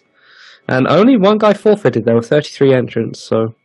Bony Wow. Grunt gets to now help the developer of the game with his next one, with Nimbus Plus, right? He gets to make a level. gets to make a level. awesome. That's Oh awesome. yeah, it's really cool. I hope it's an auto-scroller. Yeah. Speedrunner gets to make a level? How about a cutscene and an auto-scroller? And unskippable And it's cutscene. random. And The it's random. auto-scroller is a random length. Oh wow. It's like 15 minutes long somehow because the game just like catches the worst pattern possible. But yeah, while we're mentioning races, there were a whole load of cool races on yesterday on SRL. It's really cool to see loads of people racing games, so Sweet, keep it up, guys. But yeah, that was Nimbus. Cool stuff. Right. Next up, this is going to be this one. I'm going to actually go to bed after this because I'm feeling pretty goddamn awful. I had to wait for this one, so I'm excited for this. So, oh boy, slept. Well, we're only halfway through records, PJ, and it's been an hour. So, yeah, we're over halfway. We're more than halfway. No, we're not. We're literally halfway. There's one on page 8. Yeah, page 8. Okay. Whatever, maybe a little past. I'm still going to sleep. I don't care. This is called No Time to Explain. Anybody want to field this one? I'll take it. I thought you wanted this. Aren't you staying awake specifically for this one? I just wanted to see what it is, just because of the name. It looked really good. This is No Time to Explain, a 31, 16, 100% by The Heel Bus. No Time to Explain is a fast-paced platformer with quick maps and a boss at the end of each level, similar to Super Meat Boy. There are 60 hat collectibles and some bonus levels in 100%, which I found more fun to run than any percent. This run is this? This run isn't amazing, but it is something I am content with for now.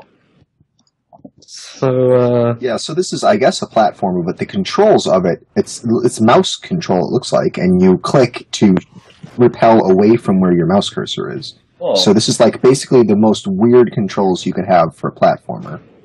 Yeah. But it looks like fun. Is he just like doing a massive like Shinku Hadouken all over the place and holding it? Yeah, it kind of looks like it's like trying to channel his. Yeah, that's what it looks like. He's channeling his inner Rue and like repelling himself everywhere. Yeah, it's interesting. I thought it was water at first, but I don't think it is. It could be water. That's really odd. That is just really weird. The gun to float. What the? This boss, like, I don't even understand what's going on at this boss fight, but it's something to watch. I have no idea. Background spider's shooting him though. He just dead. No, something's. I'm guessing you can move with W, A, S, and D, and then you can also blast with your mouse. I guess. Yeah, it looks like. I don't even. I'm lost. That would be my guess. Yeah. Looks interesting. Someone should have to try check it out and play it. Yeah. Someone should beat this run next week so that we can watch it again and maybe guess some more at how he moves.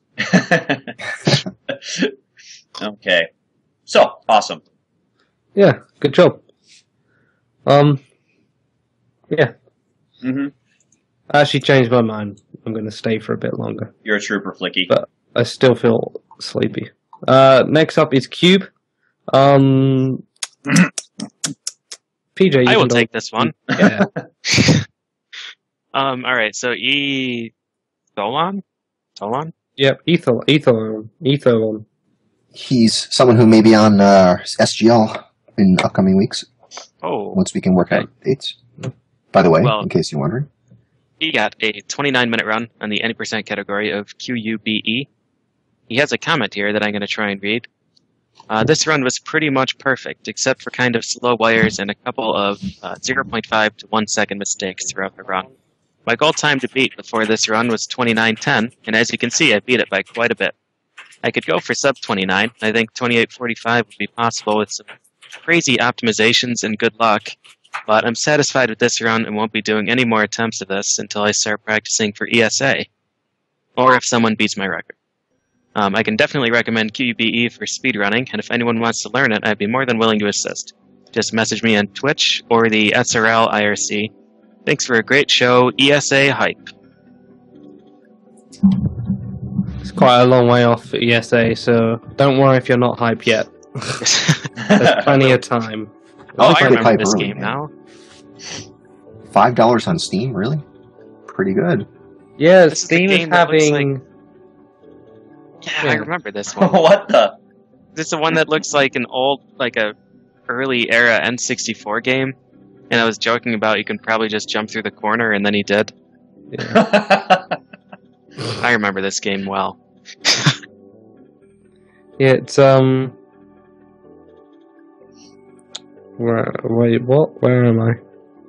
What was I saying? I was going to say something, and PJ said something. Oh, about Steam. All the Steam indie games are on sale for a couple of days. So if you see any of the indie-ish games on here, you like to look up. They're all really cheap on Steam right now. Go check them out. You know what else is really cheap on Steam right now? Is Worms Reloaded. It's really not. It's €11.50. That is not cheap. But it's half what it was before. Yeah, that still doesn't work. I mean, $500,000 is still a lot of money. Well, I never said it was cheap. I said it was on sale. Wait, no, you just said it was cheap. I don't think so. The words you literally used. You said, you know what's cheap on Steam right now? Nope. That's exactly the word you said. Disagree. You said they were cheap. No. Hey, look at Rad Raygun. That was quite rad. Rad Raygun, go on then, PJ. This is one of my favorite games to watch. Sir Fist was kind enough to improve his run so we can watch it again. He has a 10, 15 point some frames. Yeah, this game is $1 on XBLA. But I can't get it because I have 40 Microsoft points instead of 80. And I'm not going to buy another card so I can buy a $1 game. You cheap. No, I'm kidding. Well, yeah. Yeah. Truth. What the? Yeah, so this game is pretty awesome. He has a comment here. The run saves a lot of time by utilizing new skips and simply grabbing the backslide ability earlier by swapping to Berlin before finishing the first level. This allows for extra skips on the second level and faster execution of the first, though it does have a small chance of triggering vertical scrolling upon restarting the first level, which will cause the game to completely crash and kick you back to the dashboard. I purposefully waste time on both the first and second levels, as it seems there's a chance damage power-ups will not spawn if you approach them too quickly. I pretty much skipped the third level in its entirety, as well as the majority of the fourth. I had a fair few issues with the fifth level and messed up the first 2 zips pretty badly, but other than that, the run's pretty good. Sub 10 minutes is presumably possible with perfect RNG and better execution, but I'm pretty happy with how this turned out. This is a thing. Yeah. Interesting. This game is awesome. Yeah, I have no idea how this is even supposed to play. It's Like, I don't know. different every time I see it. Backdash into massive zip? I don't know. What are we doing? Like something like, Castlevania Harmony of Dissonance or whatever that one is, where you're just like freaking out and then you suddenly start like clipping straight up into boss rooms or something. I mean, that's seriously what like. I don't remember. It was. What's this boss again with the bear wolf thing? Yeah, that's Bearface. Hmm. Yeah, I don't even know what's possible. Like, I don't know if that air jump is something that's actually intentional, if that's some glitch, but the game looks pretty sweet. And I'm sad that I have 50 cents fewer Microsoft points than I need. Yeah. Alright. Here we go. Ratchet and Clank 3 got beaten. This is actually apparently any percent with no new game plus nonsense or anything like that. Zem92 beat his time, got a 144.17. He said some comment, it wasn't really a comment. But hey, with that, I am actually going to go to bed now. So I will see you guys. No, you can't do that. There's 2 German names next you got to read. I'll butcher them myself. If you leave, I'll just do your voice and everything will be fine. Then nobody will know. Oh, good. What are you talking about, Flicky? How'd you... Don't. Okay, now. I'm silly. Yeah. Oh, he has to stay and scold you. Guys, just remember that we're not on next week. Just tell everybody that and we're all good. No, I'm not gonna. Okay. Thank you. Thanks very much. You're welcome, Flicky. See you later. Night. Okay. Oi, just kidding. On with the show. Party! Wow. All right, Meta, you got this one. I got this one? Yep. Okay. We have Ratchet and Clank 3 and 144.17 by Zem92. Wait, I thought we already did this one. No. Yeah, Isn't that we did. We did? You're on the weird name. Have fun with that. Yeah. Rosencrest Delete. Nice Flicky impression, by the way. Yeah, well Mixing done. it all up. Had to make sure everybody knew Flicky was still here. Anyways, Rosencrest Delete is any percent German for Mega Man game with anime girls, by the way. I looked it up. But it's a solid platformer. That's one thing about it is it's solid. This is an any percent by Tia, or any percent Tia in 3250 by Hogspam. It's a nice name. I don't think the runner necessarily has to be German. Oh, well, I thought it. Never mind. What do I know? But he is now. Yes, he is German. The most interesting thing about this game is that you speedrun it at 62.5 frames per second. The run overall is very solid. It starts out with terrible RNG on the first boss. I got 4 snowflakes. I got 2 of the hardest flies in the game, and godlike RNG for the rest of the run. I was able to 4-round boss spider, ooh, a solid machine 2, and Iris gave me the perfect pattern. There were a few mistakes in the run. With my current strats and perfect RNG, I could lower the time by 20 seconds. I actually really enjoy this game. Like, I have watched this game over and over. I have tried playing this game, but it's really innovative. Like, some of the level designs and stuff. Not so much what you actually, like, may play in, but just, like, how some of the areas have nothing to do with what you're actually doing, in a sense, but they kind of stand out, which is really cool. Like, he skips over half the stuff. Like, the death beams, I think it's, I cannot think of her name, but, like, the death beams can't hit you, but all you can see is, like, you're, like, sliding across really fast, and these death beams are above you and below you, but, like, it's interesting, I guess. I can't even fucking explain how I can explain it. It looks fucking interesting. Like, the mechanics of this game, the mechanics are based off of the later Mega Man titles, I think. Like, you have, oh wow, there really is Bow Spider, holy shit. That's my point, yeah. Oh, wow. Well, that's when I see him, I'm like, die, motherfucker, die! I don't like Bow Spider. Well, they actually had Airman in the other stage. The fan guys were like his exact sprite. Seriously, it looks like he just took like a bunch of like stuff from Mega Man 2. That's really what a lot of the level design felt at times, but he made it really innovative. Like, look, you even have fucking Yellow Devil. Yellow Devil. Yeah, you have reverse gravity like Mega Man 5. You have sliding and charging like Mega Man 4. You know. Well, they even had like fucking Iris final boss be like Mega Man X8. Like, if you look at it, it's the exact same fight. It literally feels like the exact same fight. The setup, the wings, everything. Cool. Well, congrats to Tia. And coming up, we also have, I guess this is the sequel to the game? Yes. And there wasn't enough room for the full name, so I abbreviated it to F. That's good. Rosenkreuzstilette. F. Yeah, I don't even... F. That's what it is, F. F. Freunden. Maybe it's Freunden, perhaps. All right. So I don't know. I guess I'll do this one here. This is Rosenkreuzstilette Freunden, I guess, by BJW in 3250. That's the any percent Freudia category. Let's get that video up here for you real quick. And BJW says, when I first submitted a run of this game to TSSB, I mentioned that sub 3315 looked a bit silly to get given current strats. Well, the strats haven't really changed much since then. I've just become insane with the grind. This run still has a number of issues, though, mostly minor mistakes like taking a few unintentional hits from enemies. The 2 biggest time savers that I missed were the double jump against Dark Devil, which is still pretty much the most annoying thing in the world when it comes to this game, and screwing up the quick kill on Dallas, despite her giving me the best pattern.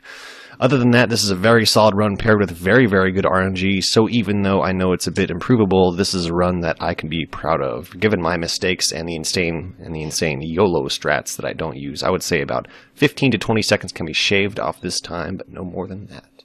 Dude, I see... Dude, the fucking Rush? I like that Rush jet is chill penguin. That's exactly what I thought. I was like, what is this? Yeah. It's like Mega Man 2 Item 2 style speed or something, or what? No, it literally looks like chill penguins, like charged shotgun ice. Yeah. Oh, okay, I was reading. I didn't see it. But then, like, the Rush coil is like an icicle rush coil, literally. Yeah. I like look at that. Oh, weird. Whoa. Yeah. Yeah, it didn't attempt to make sense, just totally shouts out Mega Man games. Yeah. Yeah. It did something. Huh. Well, sweet. Cool. Congrats to BJW then. Indeed. All right, so up next we've got Socket again by our buddy Sets. He has a 3137 now. This game is that really silly game that we couldn't really find a way to describe last time. It was like kind of Sonic plus Pulse Man. Are you talking about Socket? Socket, yeah. Yeah, it's another kind of Sonic game. Yeah, I don't know how to describe it either. Sure, Yeah, looks like Sonic. You do go out of bounds here, so that's something. What? Yeah, I don't know what you are, but you've got like this lightning kick thing. You collect lightning bolts, and every once in a while you jump through the wall. Is this like a Jazz Jackrabbit like ripoff, but it's really bad? Probably. It's funny you say Jazz Jackrabbit ripoff, as if that's the original thing. Yeah, no kidding. Oh, come on. They even have, like, loops that you can run through. And you can even go out of bounds. Oh, my God. They're copying it totally. This sprite set is, like, exactly Sonic. What's next? Do you jump on TVs to get power-ups? Wait. I think you do. Oh my gosh, that was a TV! No, I think that actually was a TV there. Spoiler alert. Oh, God. Yeah, I don't know. This game looks pretty interesting, though. It's definitely not something I would enjoy playing, I don't think, but I'm fine with watching it. Yeah, I don't even know. Is he carrying around like a socket wrench or something? What's the whole socket thing? I mean... Maybe, like, electrical socket. Is that a bird? Oh, yeah. Socket. He's kind of bird-like. He's got a beak. But I don't know. Feet. I don't know. He's got a tail, though. Yeah, a tail. It's and more regular, of a bill like, than a beak. Oh, okay. But it's pointy. Isn't a beak pointy? Yeah. I'm just messing with you. I assume they were the same thing. Dude, this game's already messing with me. We don't need you making it worse, Duckfist. They have bills in Sonic, all right. They have beaks in this game. Whatever. Scott Beakula. All right. Well done, Sets. I don't even know, but yeah. I don't even know either. Moving on. All right, so moving on. Is Panda still here? I want to do Super House of Dead Ninjas, so somebody else. Well, okay, we'll give you that one, but you have to do this one first. All right. It's like if Sounds you finish your great. vegetables at dinner, then you can have dessert. It's the same type deal here. Oh, okay. All right. So this is Sonic Generations on the PC, any percent by Talon 2461 in an hour and 6 minutes and 57 seconds. It's a pretty good run, but not a great run. Sloppy in certain areas, but some stages were nice. This can definitely go lower, and hopefully I'll be able to reduce it to a good standard. Okay. Nice. Yeah. That sounds good. He wants the this Sonic is game. the one that... Wait, Generations for PC? That's what I thought was weird. Is that actually for... Yeah, I think most of the newer Sonic games are now coming out on PC, or correct me if I'm wrong. Really? I think it is on PC. Is that the one I that's... think that's right. That was a Wii game, right? Am I just Yeah, making yes. that up? Yeah, it was. Okay. Huh, that's interesting. Alright. Well, take it away. Super House of the Dead Ninjas. Oh boy. All right, so It's about- This can't be bad. I actually considered running this game because it is incredibly fun and it's very cheap on Steam. And if you can get it, you should because it's amazing. Basically, well, this is like a huge comment, but it's pretty informative. It's on the PC, obviously, because you get it on Steam. It's the true ending, 5 minutes, 2 seconds, and 62 frames, I guess, whatever they want to call it, milliseconds. Oh, that's... By Ion Gravery? I probably butchered that. I'm sorry if I did. Anyways, I've actually watched this run. It's awesome, just because it's really fast. He says that my luck was slightly better than average. I didn't get any big time-wasting rooms. I did, however, lose a few seconds during the fight against one-armed ninja because I botched the fight and took an extra cycle. A new boss strategy for Abargus is the main reason for the faster time, and that strategy is basically spam when magic because it refills whenever you die, and it's awesome. So, says that because you do what? So I was going to say these are randomly generated levels to some degree. I mean, I guess there's apparently building blocks that they're made from, but he's basically seeing what's coming up and reacting to it, and not just going based on memorization, which is kind of an impressive thing. Wow. Yeah, it's a really fun game to run or try to run. This game looks awesome. I've never seen it Yeah. before. It is. It's amazing. I highly recommend it, and I don't say that for a lot of games. The Colossal Ox. Yeah. What the? What? Okay. Yeah, these Wow. bosses are weird, and then they're dead. Yeah. So, there Wow. you go. Yeah, It's a sign of a good game for speedrunning. but Yeah. apparently there's also talk of a pacifist run, and I agree with him when he says "fuck that." Do walls count as enemies? Because he was like blowing up walls and breaking stuff between floors. Floor tile counts as a kill. Or no, anything that isn't a floor tile counts as a kill.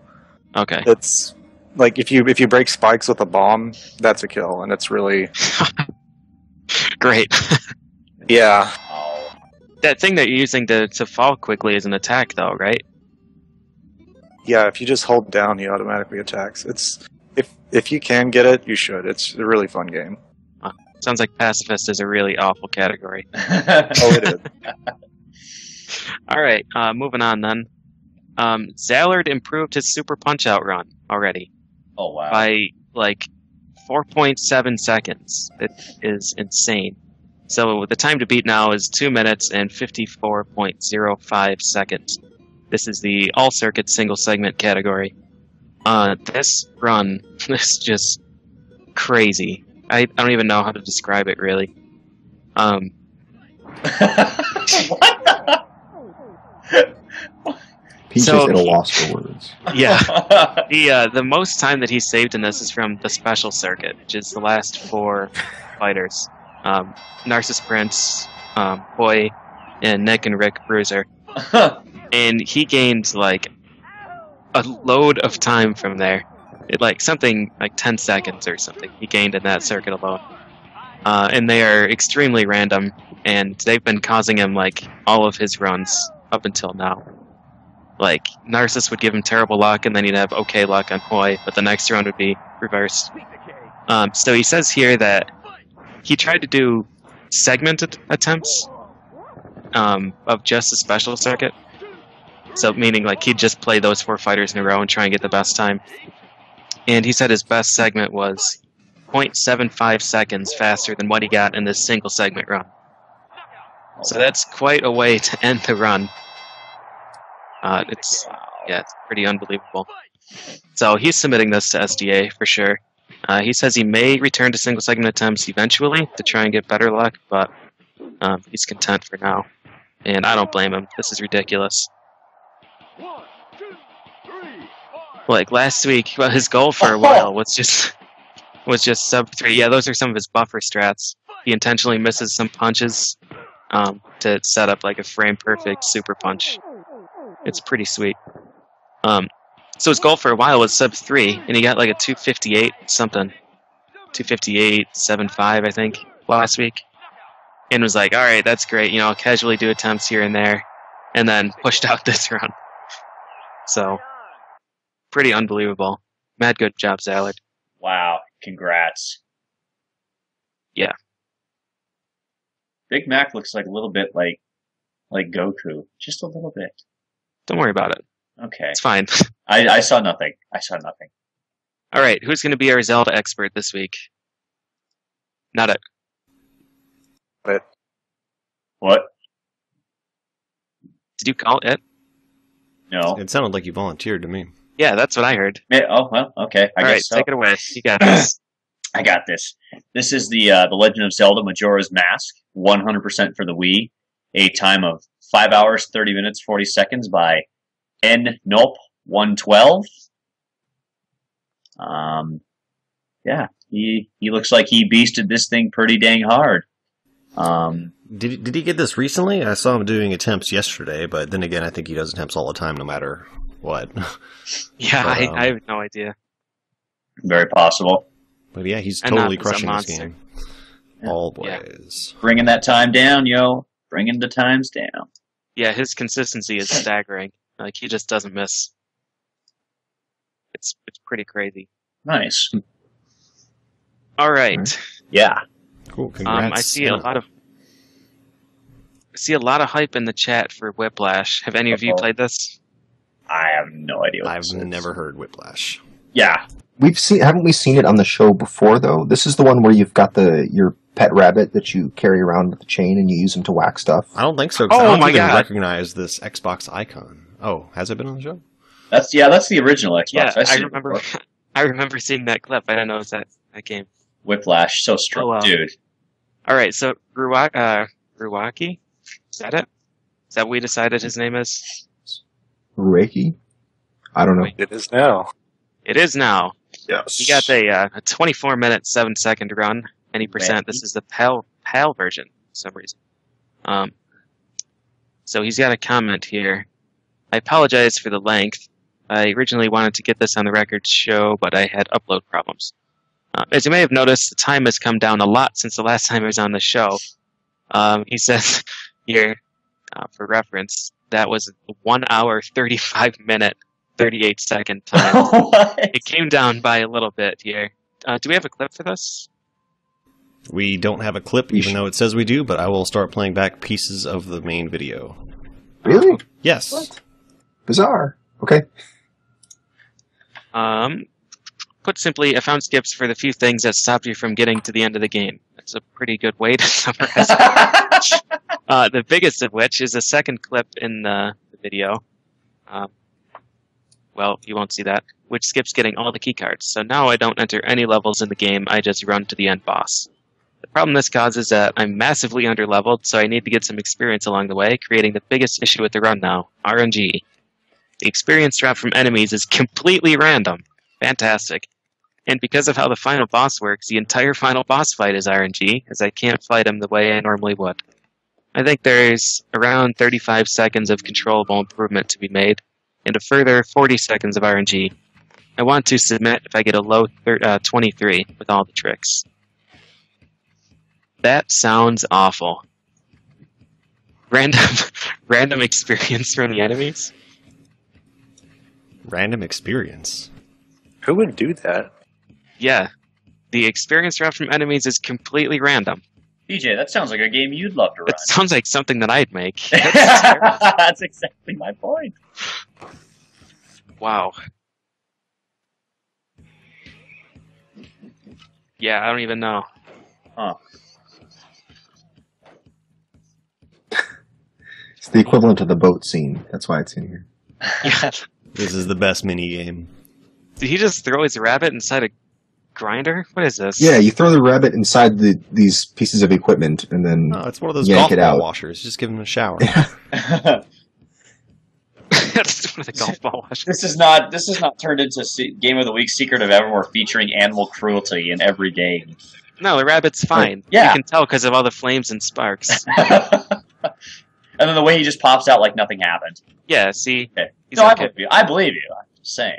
Is that one of the Rayman rabbits? It looks like it. It's definitely a raven rabbit, that's for sure. Oh, Yeah. Oh. I don't... What? You swing the rabbit around as fast as possible to glide. That is Jump awesome. straight through the ceiling, apparently? I like using the rabbit to smash furniture. Yeah. That's a good one. To smash that big gorilla statue? Wow. Well, cool. Thanks, Ruaki. That's how your name is now pronounced. For better or for worse.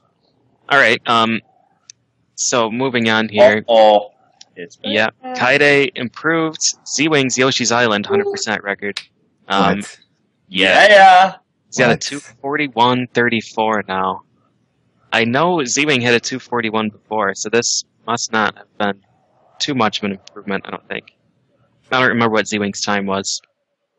But I really don't know anything at all about this run. I don't know if he got any bonus games. I'm assuming no, because Z-Wing didn't. But, yeah, Kaide showing that... I know Z-Wing got no bonus games, but I think he had like a death? He had a death or two, something small, but it cost quite a bit of time. Oh, did he have a death? Yes. In fact, yes, he did. He did have a death. Previous run I'm thinking of. No, he had a death. He had Okay, one death. okay. I remember him talking about that. Okay. Yeah, I don't know. It's pretty crazy though. So I'm gonna guess this runs either deathless or there was tighter execution or something, because 16 seconds in this game is a lot at this point.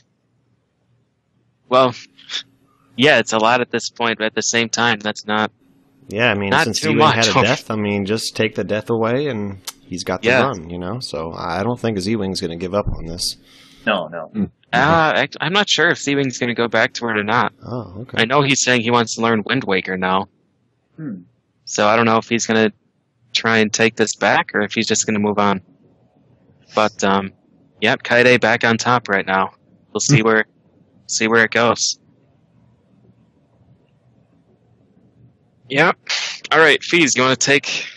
I'll take the Zelda 2. All Zelda 2 I will handle. Woohoo! For you guys. Nice. All right, so our buddy ProJan has been a very busy fellow this week. And he has gotten 3 records. You see, 2 of them were actually not even his records. He actually took 2 records from 2 other people and improved one of his own. So let's just go down and I'll read all 3 of them while we play this highlight reel here. So he's got the 100% deathless, which is like SDA 100%. It's basically you can't use death abuse or up A warps. And he has that in 11046. And that is an improvement over Arctic Eagle's brand new 100% deathless run, which he got earlier in the week, and then JN, like a day or 2 later, just went and beat that. So that's pretty neat. Let me see, he's got the New Game Plus in 3930, and this beats Rodrigo's time, which is posted on Twin Galaxies, but we haven't seen the video of it. And he actually improved this like massively by over a minute in just the past week and a half or something like that, or the past 2 weeks. It's been just a huge improvement on New Game Plus. And so that's cool. So it's now officially the world record, not just like him having the best time with the publicly available video. So that's good. Awesome. And he's got the any percent deathless, which is the main category of the game, so to speak. It's beat the game as fast as you can without up A and without death warps. And he's down to 102.05 now, which is about a 10-second improvement, which is incredible because this game was like 107, not too long ago. Basically about a year ago, the run was maybe like 5 or more minutes slower than this. So that's pretty amazing. And there hasn't been like new tech found or anything. It's just been improvements in execution, some slightly smarter leveling and whatnot. And he's still getting the life spell, if I remember correctly. So it's not even like that he's skipping that. So this is pretty crazy. And he is definitely on pace to get a sub 102. I think his best run with a death is like in the upper 101s somewhere. So he could maybe get 101.5. I mean, who knows? That is insane. Yeah, it is crazy. So there you go. Like this is keep watching ProJN, Pro_JN on Twitch. It's like criminal how few viewers he actually gets, given how amazing he is at this game. So like definitely go if you like Zelda 2 at all. Watch this guy. He plays this constantly in all the categories. So go watch ProJN. Apparently, the chat's saying that he got a new record during the show. During this show? Oh, wow. Yeah, well, he's subject to the all keys by 3 seconds. Oh, dang. Wow. Well, we'll save What that a one monster. for next time. So that's his Twitch URL, pro_JN? Pro_JN. Yep. Wow. Follow him now, everyone. Yeah, that's what I'm doing, 'cause seriously. I don't really see him on Do it. places I check, so. Mm-hmm. Is he playing right now? Maybe. Yeah. I don't know. Is it? Unless it could automatically be playing a highlight, I can't tell. Let me see. I think he's not on right. Oh, no, he is. Oh, Huh. well. So go pop in there and say hello to him. So, congratulations. we might have a raid target picked out, Yes. perhaps. Yeah. Okay. But we should probably maybe think about wrapping up today's episode. Yeah, I think Not only- given that we're at the end. I don't like when we think about it. We can wrap up. I think. Yeah. Oh, That concludes our records. Speaking of thinking about wrapping up today's episode. All right. Well, there's one thing that I wanted to say one announcement before we close up. We have a submit form now that you can use instead of emailing us. You're still welcome to email us if you want to. You can email us at tssbreak@gmail.com, or you can use this submit form on the website. It's we just got it up, and it is, you might recognize it. It is, we'd like to thank Chronicies for giving us the form, the actual HTML form that is used there. Although it connects up to different backend now, but it's very nice and slick. I'll connect and all to that. a different backend. Oh, he'll connect to all the backends, I'm sure. So yeah, you go ahead and you can use that if you'd rather do that than email us. It's a nice, handy way to get all the information. So there you go. I love it. Well done. Another reminder. This week, we're not going to have an SGL on Thursday, and we're not going to have an episode next Sunday. Mm-hmm. So don't worry about that. You have 2 weeks to break all the records in the world. Yeah. Break all the records in the world. I don't know if we have a show actually lined up. I'm going to take a shot in the dark here and say it's probably going to be a records episode, giving our new easy submission form and our extra week. Yeah, that would be ideal. Things, I think we were also considering Ocarina of Time. I don't know if we contacted guests for that or not. But that would be a bit of a crunch trying to cover that in 2 weeks of records. Sure. Well, we'll do that at some point, and then we've got a few other things in the pipeline. There are some episodes that are in formation right now. Also, if anyone wants to do the SGL, our Thursday night competitive show, please send us an email if you'd like to be a contestant on that show. You can also send that to the tssbreak@gmail.com address. We're booking competitors all the time now, so please go ahead.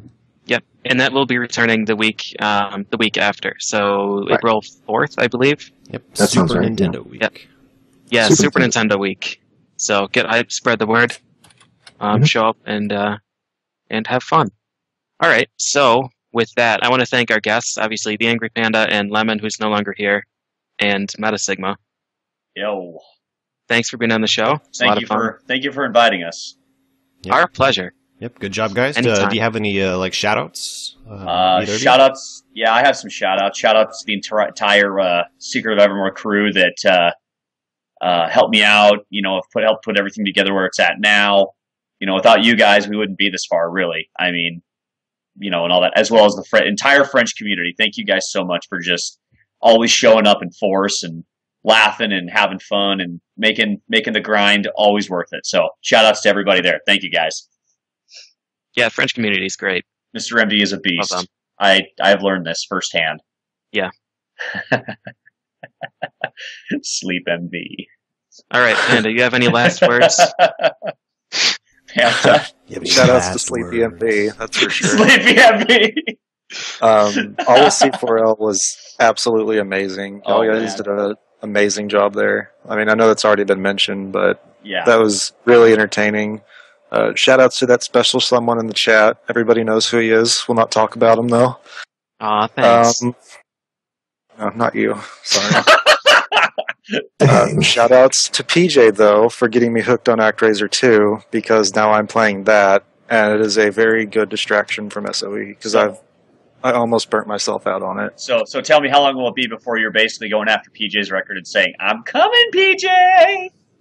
Nope. Bring it. ActRaiser 2 records on SR or races on SRL. No, there's no way. And of course, shout-outs to all of SDA and SRL. All y'all are pretty fucking awesome. So yeah. Definitely. Yeah. All right. Cool. Thanks for watching the show, and we're gonna give you our raid now, I guess. Shall we do that? Is this the time for that? Is Jay? Are we gonna play? Yeah, we can do that. Yeah. I will recommend ProJN. ProJN. Yeah, and we're going to play some ads after the what do you call it? The outro is over. So if you don't care one way or the other, you can leave your thingy up. If it's already up, leave it up, and you can even mute your thingy if you don't want to listen to your thingy. But it helps us to support the web server, etc. You're supporting us with your thingies, and I appreciate that. See what happens. Don't talk about thingies. I heard my name. Is there a place you can submit a game suggestion for the SGL? You can send stuff to the email, our email, tssbreak@gmail. It would really help if you suggested a specific goal too, though. And rather than just the game, because we have 200 games listed for things we might want to do. And so that would help. Nintendo and Super Nintendo only for the time being. For the time being, yeah. And you can aim for about 2.5 minutes on a short goal and about 5 minutes on a long goal. But those constraints sort of vary from game to game depending on how action packed the game itself is. So there we go. Thanks. Yeah. Well, thanks for asking. It was a good question. Awesome. Yeah. All right. Cool. Well, I'll see you guys 2 weeks from now. Yeah. Good job, everybody. Great episode. We'll see you next time. All right. Thanks Later, for guys. watching, everybody. Bye. Bye, everyone. Bye. Bye.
Alphabetical orders are totally ambiguous anyway, right? That's, it's not like a good order. It should be in order of how much we like the games. But then none of them would be on the list. So we did the games by how much we like them. None of them made the list. We didn't know where to start, so we just gave up. So here's DK64, and that's it.